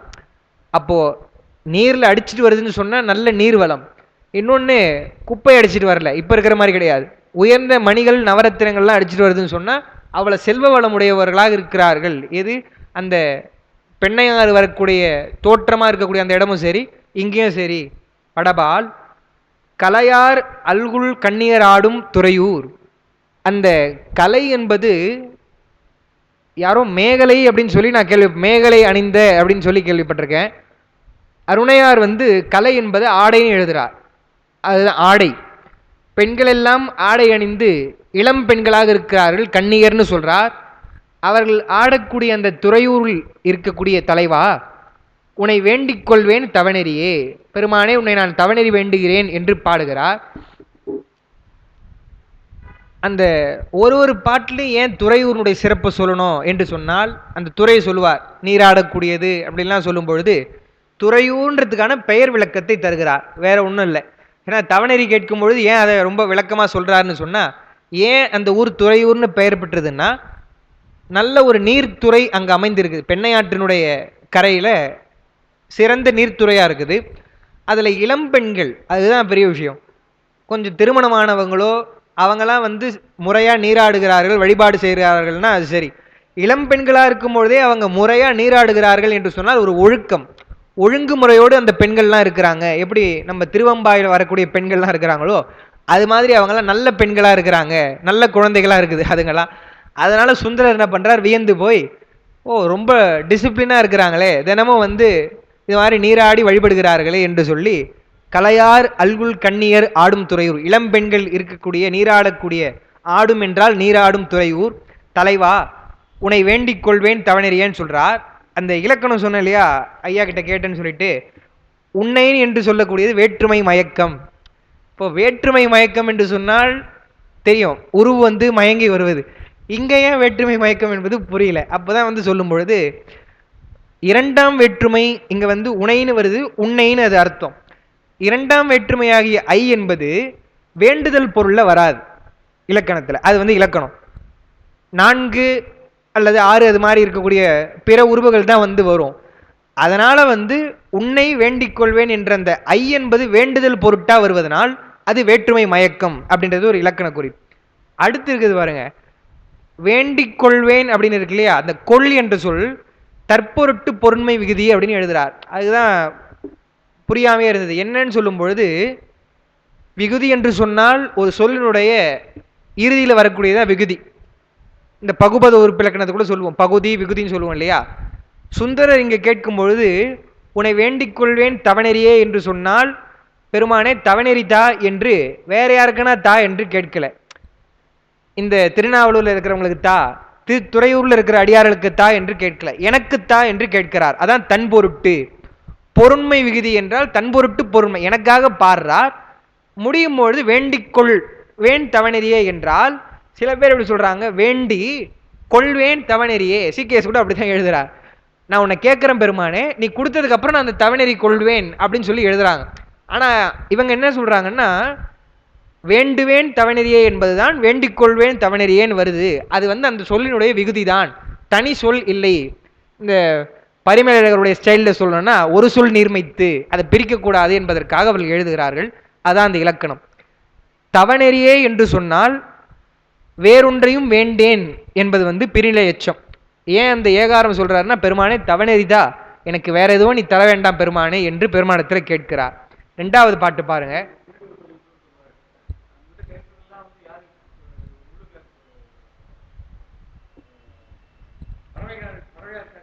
ஆமா ஆமா, அது எந்த இடம்னு தெரியல, ஆனா கேள்விதான் இது கேட்டிருக்கோம். இது மாதிரி பெருமானே நான் கேட்பது ஒண்ணுதான், பிறவாமை தான் கேட்கிறேன் அப்படின்னு சொல்லுவார். இன்னொன்னு கூட இந்த மாதிரி ஒரு நயம் வரும்.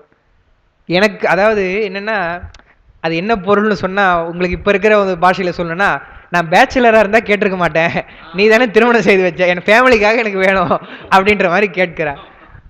அதெல்லாம் அதாவது உண்மைதான் வந்து.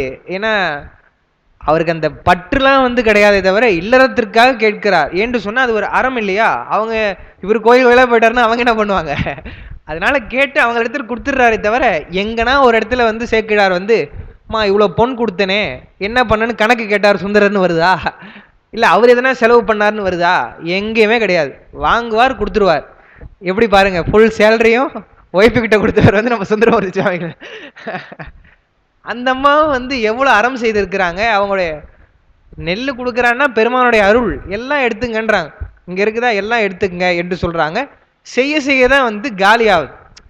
அப்படியே வச்சிருந்தா அவங்க வச்சுட்டு இருக்கலாம். அதனால பெருமானத்தில் கேட்கிறாரு, கொடுக்குறாங்கன்னு பார்க்குறோம். இன்னொன்று கூட சொல்கிறா, பெருமானை சொல்லும் பொழுது நான் எதனா வந்து அப்பப்போ கொஞ்சம் பண்ணுவேன், நான் வன் தொண்டன் தான், பிழையெல்லாம் செய்வேன் பெருமானே, ஆனால் ஒன்று செய்ய மாட்டேனே அப்படின்வார். அருமையான பாட்டு திருவொற்றியூரில். அழுக்கு மெய்கோடு உன் திருவடி அடைந்தேன், அதுவும் நான் பட பாலதொன்றானால். என்ன ஒரு ஊமை அவர் சொல்றா. அவங்களுக்கெல்லாம் பெரியவங்க சொல்ல வர, பிழுக்கை வாரியும் பால் கொள்வர் அடியேல். அந்த மாட்டினுடைய இதெல்லாம் வந்து சாணம் முதலியவற்றெல்லாம் எடுத்து கூட ஏன் மாடை வைத்துக்கிட்டு இருக்காங்கன்னு சொன்னா பால் வேணும் இல்லையா, அதுக்காக வைத்திருக்கிறாங்க. அது மாதிரி பிழைப்பனாகிலும் திருவடி பிழையேன்னு சொல்றார். எவ்வளவு பெரிய அது செய்தி அது. திருவடி பிழைத்தல் என்ற அந்த பிழையை நான் செய்யவில்லைன்னா என்ன அர்த்தம்னா, அந்த என்ன புரிதல்னு சொன்னார் இல்லையா, இடைவிடாது நினைத்தல், அதுதான் அந்த திருவடி பிழையேன் என்பது. என்ன வேணுனாலும் சரி, எங்க இருந்தாலும் சரி, பெருமானே உன்னை நான் மறக்க மாட்டேன், உங்களுடைய திருவடியை மறந்து நான் எதுவும் செய்ய மாட்டேன். ஏன்னு சொன்னா எந்த பிழை செய்தாலும் பெருமான் வந்து பரவாயில்ல, திருவடி பிழைத்தல் என்பது பெரிய குற்றம். அதுதான் அம்மா கூட இங்க சொல்றாங்க. என்ன சொல்றாங்க, வேண்டும் பொழுது காஞ்சிபுரத்தில் இருக்கிறவங்களுக்கே ஒரு ஸ்பெஷல் ஒரு ஆர்டர் அது. மாறிலாத இப்பூசனை என்றும் மன்ன எம்பிரான் மகிழ்ந்து கொண்டருளி ஈரிலாத இப்பதியினுள் எல்லாரமும் யான் செய் அருள் செய்ய வேண்டும்ட்டாங்க. நான் அறம் செய்யணும்னு சொல்லிட்டு அடுத்து ஒரு சின்ன வேண்டுகோள்னு சொல்றாங்க. வேறு இங்குளோர் செய்வினை திருவடி பிழைத்தல் ஒழிய. காஞ்சிபுரத்து மக்கள் ஏதாவது பிழை செய்தாங்கன்னா கூட நீங்க மன்னிச்சு அவங்க செய்யக்கூடிய செயலெல்லாம் நீங்க தவமாக ஏற்றுக்கொள்ளணும். ஆனா உங்களை மறந்துட்டாங்கன்னு வச்சுங்க, உங்களை மறந்து ஏதாவது செய்தாங்கன்னா அது நீங்க பாத்துக்குங்க, அதற்குரிய அந்த தண்டனையோ கொடுக்கலாம் நீங்க என்று சொல்றாங்க. திருவடி பிழைத்தல் ஒழிய, அது தவிர வேண்டின செய்யணும்.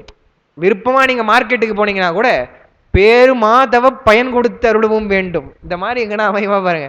நீங்க உங்க வீட்டுக்கு எதனா வாக் பண்ணீங்கன்னா கூட, சும்மா வாக்கிங் போனீங்கன்னா கூட கோயில் சுத்தன பலனை கொடுக்கணும்பா என்பது போல அவங்க கேட்கிறாங்க. அம்மாவுடைய பெருந்தன்மை, அவரே பெரிய அருளாளர்னு சொன்னா அவங்க என்ன தாய் இல்லையா? அவங்க அதனால வந்து அந்த உயிர்களுக்காக ஏதோ நம்ம பூஜை பண்ணோம், ஒரு பாகத்தை கொடுத்தாரு என்று இல்லாமல் உயிர்களுக்காக அவர்கள் கேட்கிறாங்கன்னு பார்க்கிறோம். அதான் அம்மானா உலகியல்ல ஒரு பிறவிக்கு தாயாக இருக்கக்கூடியவங்களே எவ்வளவு அன்பா இருக்கிறாங்க. குழந்தைய விட்டு கொடுத்துருவாங்களா? அவங்க அகில புவனங்களையும் ஈன்றளித்த தாய் இல்லையா? அதனால அப்படி கேட்கிறாங்க.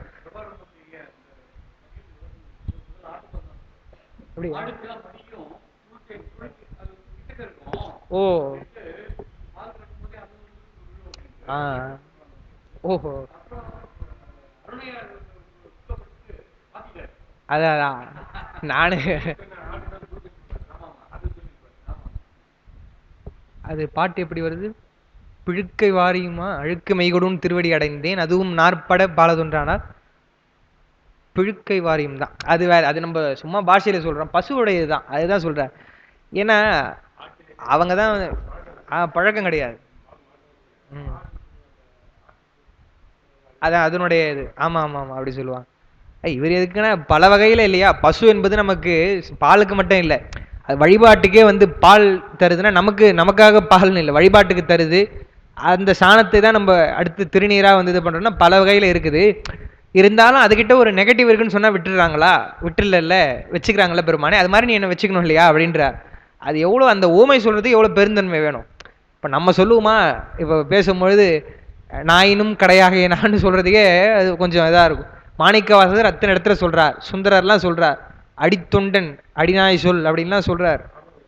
அவங்களுடைய பெருந்தன்மை அதெல்லாம் வந்து அவங்களுடைய நிலையே வந்து வேற.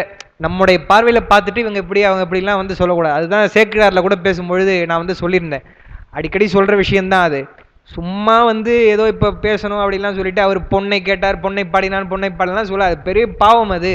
சரியா அது என்ன ஒரு பொருத்தம்னாங்க ஐயா, நம்ம சிவஞான அருள் நெறியிலே அது கரெக்டாக பேசி முடிக்கிறோம். பித்தா பெரிசோடி தொடங்கணும். தொடங்கும் பொழுது முடிச்சிட்டோம் நம்ம. அடுத்த நாள் வந்து திடீர்னு ஃபோன் பண்ணி சுந்தரருடைய இதை பற்றி பேச சொல்கிறாங்க. அப்போ அந்த விளக்கங்கள்லாம் இந்த கொடியேன் என்பது அதெல்லாம் வந்து மாநாட்டில் பேசியிருக்கிறோம். அது அப்புறம் இதில் வரும், அதை பாருங்க. ஓ ஆமாம் ஆமாம் ஆமாம்.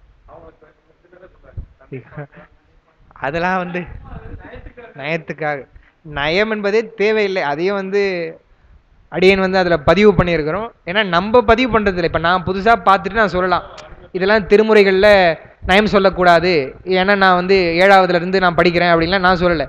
பெரியவங்க சொல்கிறாங்க. இப்போ அருணையாரியாக வந்து அவர் இலக்கியம் படிச்சிருக்க மாட்டாரன்னு, எவ்வளோ நயம்லாம் தெரியும். தேவையான இடத்துல தான் எதனா சொல்லுவாரே தவிர இலக்கணங்கள் தான் சொல்லுவார். ஏன் இலக்கணம் சொல்கிறாங்கன்னா அவங்களுடைய புலமையை காண்பிக்கிறதுக்காக கிடையாது. அது சொல்லலைன்னா பாட்டு புரியாது உங்களுக்கு அந்த இடத்துல. அதனால சொல்கிறாங்களே தவிர மற்றபடி நயமே சொல்ல வேணான்ற, நான் இருக்கிற பொருளை மட்டும் சொன்னால் போதும். அதுதான் 2வது பாட்டு.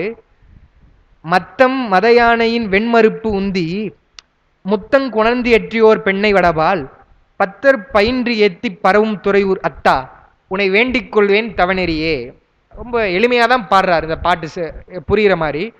அந்த மத்தம் மத யானை என்றால் மதத்தினால், யானைக்கு மதம் உண்டு இல்லையா, அந்த மதமுடைய யானை ஒரு மயக்கத்தில், லேசான மயக்கத்தில் இருக்குது.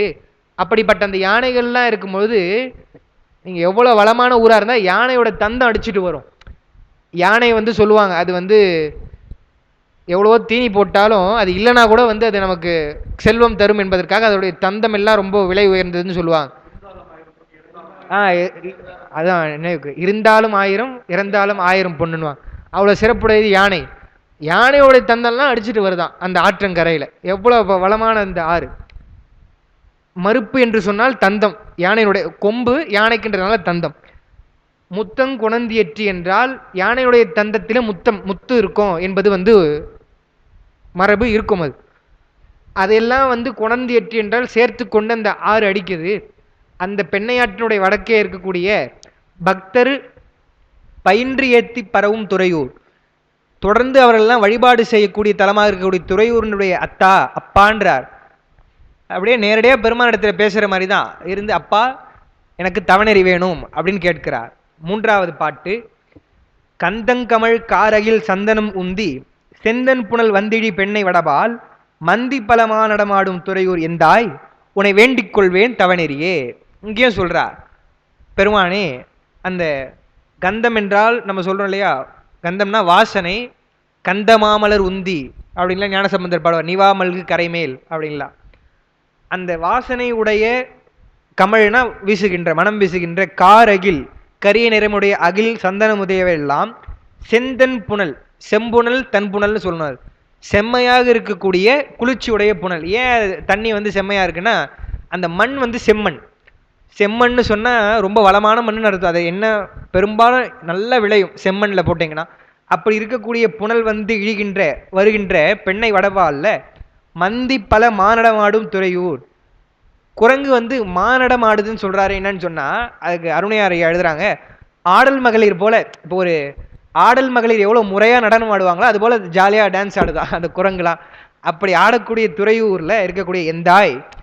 எந்தாய் என்று சொன்னால் எந்தை, என்னுடைய அப்பா, என் தந்தை என்று அர்த்தம். நம்ம இலக்கியத்தில் ஒரு எந்தை, நுந்தை அப்படின்லாம் வந்து வரும். உந்தை என்பது வழக்கத்தில் அப்போ இருந்து இப்போ வந்து கிடையாது. உனக்கு தந்தைன்னு அர்த்தம் உந்தைனா. எந்தை என்றால் என் தந்தை அது, அல்லது என்னுடைய தந்தைன்னு அர்த்தம். நுந்தை என்றால் உன்னுடைய அப்படின்னு. அதாவது இந்த முன்னிலை படற்கைலாம் சொல்கிறாங்களே, தன்மை முன்னிலை படற்கை, அந்த செய்தி அது. அது இருக்கட்டும், இது மட்டும் பாருங்கள். எந்தை என்பது என்னுடைய தந்தை. 4வது பாட்டு.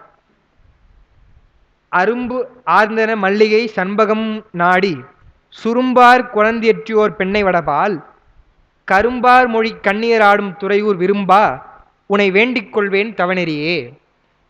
அங்கே இருக்கக்கூடிய பெண்கள் எல்லாம் ரொம்ப இனிமையான மொழி பேசுகிறார்களாம். கரும்பார் மொழி கண்ணியர் ஆடும் துறையூர். அரும்பார்ந்தன மல்லிகை சண்பகம் சாடி என்று சொன்னால் அரும்புனா அந்த மலரினுடைய அரும்பா இருப்பதெல்லாம் முறித்து சாதாரண மல்லி கிடையாது, தோட்டத்து மல்லி நம்ம இதில் வைக்கிறோம் அது மாதிரி இல்லாமல் மரமாக வளரக்கூடிய அளவுக்கு வளமாக இருக்கக்கூடிய அதில் இருந்து முறித்து விழுந்து வருதா.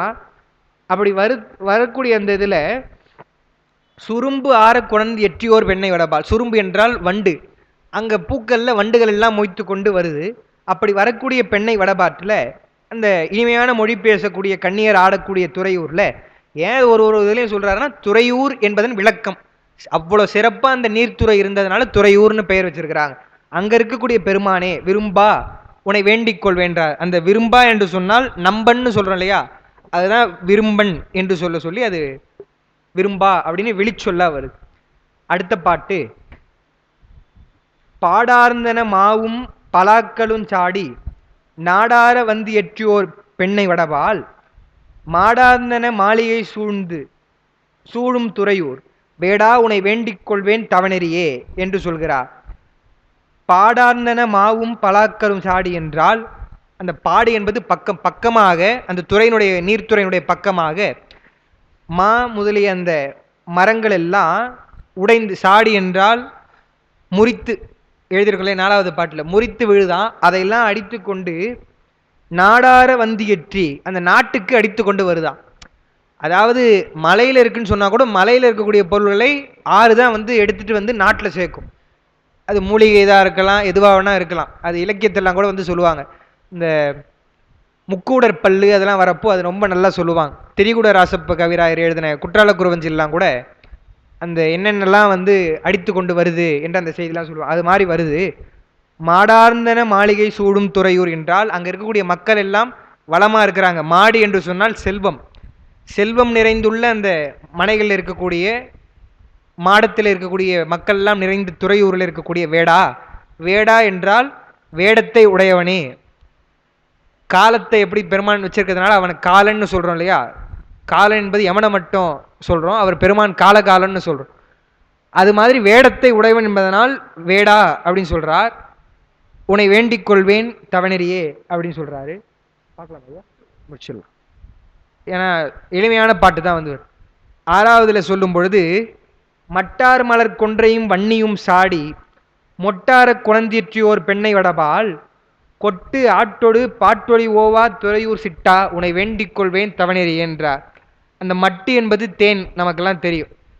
தேன் நிறைந்த மலரை, எந்த மலர் என்றால் கொன்றை மலர் வன்னி மலர் எல்லாம் சாடி அது சரிந்து முறித்து வரக்கூடிய மொட்டார குணந்து எற்றியோர் பெண்ணை, அந்த மொட்டாக இருக்கக்கூடியவற்றையெல்லாம் பொருந்தி அடித்து கொண்டு வரக்கூடிய பெண்ணையாற்றினுடைய வடக்கே கொட்டு ஆட்டொடு பாட்டொழி ஓவா துறையூர். அந்த கொட்டு என்று சொன்னால் அது ஒரு இதுதான், இசை முழக்கம், வாட்சிய முழக்கம்னு எழுதியிருப்போம். அது நோட்ஸு பாருங்க.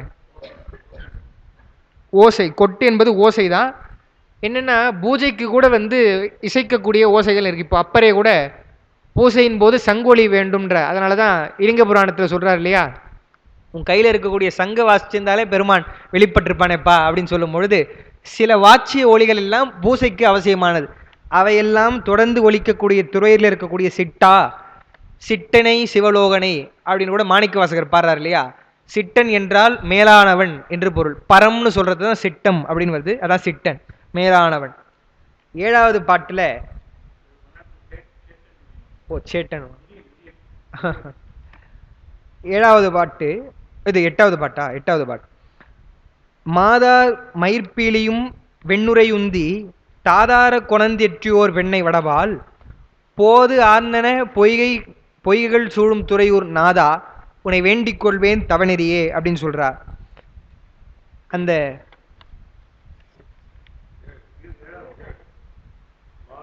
ஓ 7 தானா இது, சரி சரி. ஓ ஓகே ஓகே ஓகே, நான் இந்த நம்பரு பார்த்து நான் கன்ஃபியூஸ் ஆகிட்டேன். அந்த மாதார் மயிர்பீலியும் என்று சொன்னால் விரும்பப்படக்கூடிய, ஏன்னா மயிர்பீலி என்பது ரொம்ப அழகாக இருக்கும் இல்லையா, நம்ம கூட இப்போ வீட்டிலலாம் அழகுக்காக அதை எடுத்துகிட்டு வந்து வைக்கிறோம். அப்படி இருக்கக்கூடிய மயிர்பீலி வெண்ணுரைன்னு பொதுவாக நுரை என்பது நீருக்கு குற்றமாக சொல்லுவாங்க, நுரை வந்து வரக்கூடாதுன்னு சொல்லுவாங்க. ஆனால் வந்து அங்கே வருது. நுரை உந்தி தாதார குணந்தி எற்றியோர் பெண்ணை வடபால். தாது என்றால் அந்த மகரந்த தாதுகள் எல்லாம் வரக்கூடிய போது ஆர்ந்தன பொய்கைகள் சூழும். அந்த பொய்கையில் அடித்து கொண்டு வருவது இல்லாமல் பொய்கை சுற்றியும் வந்து மலர்கள் எல்லாம் நிறைந்திருக்கிறது. அப்படிப்பட்ட துறையூரில் இருக்கக்கூடிய நாதா பெருமானே, உன்னை நான் தவநெறி வேண்டுகிறேன் என்று சொல்றார். கொய்யா மலர் கோங்கொடு வேங்கையும் சாடி செய்யார குழந்தி எற்றியோர் பெண்ணை வடபால் மையா தடங் கண்ணியர் ஆடும் துறையூர் ஐயா, உன்னை வேண்டிக் கொள்வேன் தவநெறியே. இங்கே வந்து அதே தான், அந்த மலர்கள் சொல்லும் பொழுது கோங்கு வேங்கை இரு மரத்தினுடைய மலர்களை எல்லாம் சொல்லி, செய் என்றால் வயல், செய்யார குழந்தி எற்றி வயல்களிலெல்லாம் பொருந்துமாறு, அந்த துறையில வந்து வரக்கூடிய அந்த மலர்கள் வயல்ல போகுது. நம்ம முதல்ல திருநகர சிறப்புலேயே பார்த்துருப்போம், ஆற்று தண்ணி அப்படியே போயினே இருந்தால் கடலுக்கு போயிடும். உள்ள வந்து நாட்டுக்கு பயன்படணும்னு சொன்னா இது மாதிரி துறையில வரணும், அப்பதான் வயலுக்கெல்லாம் போகும் அப்படின்லாம் சொன்னோம். அப்படி வரக்கூடிய துறையில் இருக்கக்கூடிய ஐயா என்றால் தலைவா, உன்னை வேண்டிக் கொள்வேன் தவநெறி என்றார். பெண்ணார்ந்தன மேகங்கள் நின்று பொழிய மன்னார குழந்தி எற்றியோர் பெண்ணை வடவால் பன்னார் மொழி பாவையராடும் துறையூர் அண்ணா, உன்னை வேண்டிக் கொள்வேன் தவநெறியே. அதாவது இந்த பெண்ணையாறு வந்து எங்க மேகங்கள்லாம் நிற்கும்னு சொன்னா மலையில தான் நிற்கும். நல்லா நின்று மழை பெய்யும் சொல்லுவாங்க, ரெஸ்ட் எடுக்குது மலையில போய் அப்படின்லாம் வந்து இலக்கியத்துல பாடுவாங்க. அப்படி ஆர்ந்து மலையில பொருந்தி இருக்கக்கூடிய மேகங்கள் எல்லாம் பொழிவதனால் இந்த ஆறு செழிப்பாக வருகிறது. அது என்ன பண்ணுதா, மண்ணார வந்து கொணர்ந்து எற்றி மண்களிலே வந்து பொருந்துமாறு, மலையில பெய்யக்கூடிய அந்த மழை நிலத்திலே வந்து பொருந்துமாறு வந்து அடித்து கொண்டு வருகிறது. பன்னார் மொழிப்பாவையராடும், இசை போல வந்து இனிமையா பேசக்கூடிய பெண்கள் இருக்கக்கூடிய துறையூரில் இருக்கக்கூடிய அண்ணா. அந்த அண்ணா என்பதை நம்ம பித்தா பெரிசூடிலேயே சொன்னோம். என்னன்னா, அண்ணல் என்று சொல்லுதான் அண்ணாள் அப்படின்னு விழிக்காக வந்து அது அண்ணா என்று வரும். இந்த இடத்துல அண்ணான்னா சகோதரனே அப்படின்னு எடுத்துக்கூடாது, மேலானவனே அண்ணலே என்னை ஆண்டு கொண்டருளியன்னு பாடுறாரு இல்லையா, அதுதான். அடுத்து இந்த திருப்பதிகம் வந்து 11 பாடல்களை கொண்டது. சுந்தரர் 10 பாடுவார் இல்லையா, இது 11. சில பதிகங்கள் அது மாதிரி 11 பாட்டு இருக்கு. 10வதுல மாவாய் பிளந்தானும் மலர்மிசையானும் ஆவா அவர் தேடி திரிந்து அலமந்தார் பூவார்ந்தன பொய்கள் சூடும் துறையூர் தேவா, உன்னை வேண்டிக் கொள்வேன் தவநெறியே. இது வந்து ஒரு வரலாறு, அது இன்னும் கொஞ்சம் செய்தியெல்லாம் இருக்குது, நான் அடுத்த வகுப்பில் சொல்கிறேன். அது மாவாய் பிளந்தானும் என்று சொன்னால் மா என்றால் விலங்கு தான் பொதுவாக. இந்த இடத்துல இப்போ தானே சொன்னார் மா என்பது பல பொருளில் வரும். இங்கே வந்து குதிரை. கண்ணனுடைய திருமாலுடைய வேறு வேறு பெயர்கள் சொல்லும்போது கேசவன் என்ற ஒரு பொருள் உண்டு. கேசி என்று சொல்லக்கூடிய ஒரு குதிரை உருவத்தில் ஒரு அரக்கன் வந்த பொழுது அது கம்சனுடைய வேலை, கண்ணனை அழிப்பதற்காக. அப்போ அந்த அவருடைய விளையாடுற இடத்துக்கும் சரி எல்லா இடத்துலையும் அனுப்பிச்சு துன்பம் செய்கிறான். பூதகியா அந்த அரக்கி, அவளையெல்லாம் அனுப்பி இது பண்ணும் பொழுது இந்த அசுரனை அனுப்பி அவனை கொன்றுவிடுன்னு சொல்லும் பொழுது அவர் இவனை வதம் செய்து விடுகிறார், அசுரனை கொன்று விடுகிறார். அதனால் அவன் கேசவன், கேசத்தை உடையவன் கேசவன் ஒரு பொருள், கேசி என்ற அசுரனை கொண்டதனால் கேசவன் என்ற ஒரு பொருள் அவருக்கு. அப்படி பிளந்த இந்த திருமால் இருக்கிறார் இல்லையா, அவர் கூட வந்து பார்க்க முடியல, பெருமானே உனக்கு அவர் கூட கேட்கல, கேட்டு தவநெறி உங்ககிட்ட கேட்கல, ஆனால் பூவார்ந்தன பொய்கள் சுழும் துறையூர் தேவா, உன்னை வேண்டிக் கொள்வேன் தவநெறியே என்று சொன்னால், காரண கடவுளாக இருக்கக்கூடிய மன்னிக்கணும் காரிய கடவுளாக இருக்கக்கூடிய இவங்கெல்லாம் கூட அந்த பதவியில இருந்து கொண்டு இருமாப்படைந்து உன்னை தேடுறாங்களே தவிர அவங்கெல்லாம் வந்து அந்த புத்தி வந்து உன்னை கேட்கல, தவநெறி கேட்கல. ஏதோ உன்னுடைய அருளால் நான் கேட்கிறேன் பெருமானே, எனக்கு வந்து கொடுத்துரு, தவநெறி கொடுத்துருன்னு கேட்கிறார். என்னன்னா ஒரு மகிழ்ச்சி, அவங்கள விட வந்து நம்ம கேட்கிறோம் அது கூட அவங்க என்னலையே என்று அவர் சொல்றா. அதுதான் அவங்க எழுதுறாங்க. அப்பர் சொல்றதை எழுதியிருக்கிறோம். மாவாய் பிளந்துகந்த மாலும் செய்ய மலரவனும் தாமையாய் நின்றார் போலும். இது வந்து அவர் சம்புபட்சமா சொல்றார், எல்லாமும் பெருமான் தான் இருக்கிறார் என்று சொல்றார். அடுத்து நிறைவான பாட்டு 11வது பாட்டு. செய்யார் கமலமலர் நாவலூர் மன்னன், தாமரையெல்லாம் மலரக்கூடிய செந்தாமரை மலரக்கூடிய திருநாவலர் இருக்கக்கூடிய தலைவனாகிய யான், சுந்தரனாகிய யான், கையால் தொழுது ஏத்தப்படும் துறையூர் மேல் என்னுடைய கரம் குவித்து வழிவ. கை என்றால் அந்த ஒழுக்கம் அந்த பொருள்லாம் இங்கே வந்து வரலை, அதுக்குதான் வலிந்து சொல்லக்கூடாது. இயல்பான பொருள் என்னன்னா பெருமானே உன்னை கையெடுத்து கும்பிட்றம்பான்னு சொல்கிறோம் இல்லையா, அது மாதிரி கையால் தொழுது ஏத்தப்படும் துறையூர் மேல் பொய்யா தமிழ் ஊரன் உரைத்தன வல்லார். இந்த தமிழ், இந்த பதிகம் அல்லது சுந்தர தேவாரம் அல்லது திருமுறை இவையெல்லாம் ஆப்த வாக்கியங்கள். ஆப்த வாக்கியங்கள் என்னன்னா அந்த பயனையெல்லாம் அப்படியே கொடுத்துரும். அப்படி இருக்கக்கூடியது தான் திருமுறை. அதுதான் பொய்யா தமிழ், பொய்க்கக்கூடிய தமிழ் அல்ல. பொய்யா தமிழ் என்றால் மெய்த்தமிழ் அப்படின்னு நம்ம எடுத்துக்கணும். பொய்யா தமிழ் ஊரன் உரைத்தன வல்லார் மெய்யே பெறுவார்கள் சொல்லிட்டார். ரொம்ப ஸ்ட்ராங்கா சொல்றார், மெய்யே பெறுவார்கள் தவநெறிதானே. இந்த குறிப்பு தான் வைத்து சேக்கிழார் என்ன பண்றார், பவநெறிக்கு விளக்காகும் திருப்பதிகம் பாடினார். அவருடைய அந்த வாக்கு எடுத்து தான் ஸ்ட்ராங்கா சொல்றார் என்று பார்க்கிறோம். சேக்கிழாருடைய இந்த விளக்கங்கள்லாம் எவ்வளோ துணையா இருக்குது அது படிக்கிறப்போ என்பதை பார்க்கிறோம். பெருமானே உனக்கு தவநெறி வேண்டும் என்று வேண்டிய உடனே பெருமான் அதை அருளுகிறார் என்பதை பார்த்து அந்த செய்தியெல்லாம் நாம் அடுத்த வகுப்பிலே தொடர்ந்து சிந்திப்போம் என்று சொல்லி, இந்த வகையிலே, ஏன்னா போன வகுப்பு ஒரு 10 நிமிஷம் முன்னாடி முடித்தோம், ஒரு 5 நிமிஷம். அது மாதிரி இந்த வகுப்பில் பதிகத்தை முடிச்சுட்டா உங்களுக்கும் ஈஸியாக இருக்கும்ன்றதுனால முடிச்சிட்டோம். இப்படி ஒரு அரிய வாய்ப்பாக வாரந்தோறும் திருத்தொண்டர் புராணத்தை சிந்திப்பதற்கு வாய்ப்பளித்த நம்முடைய நிறுவனர் ஐயா அவர்களுக்கும் இருந்து கேட்ட பெருமக்களாகிய உங்களுக்கும் என்னுடைய நெஞ்சார்ந்த நன்றியை சொல்லி நிறைவு செய்கிறேன். வணக்கம். திருச்சிற்றம்பலம்.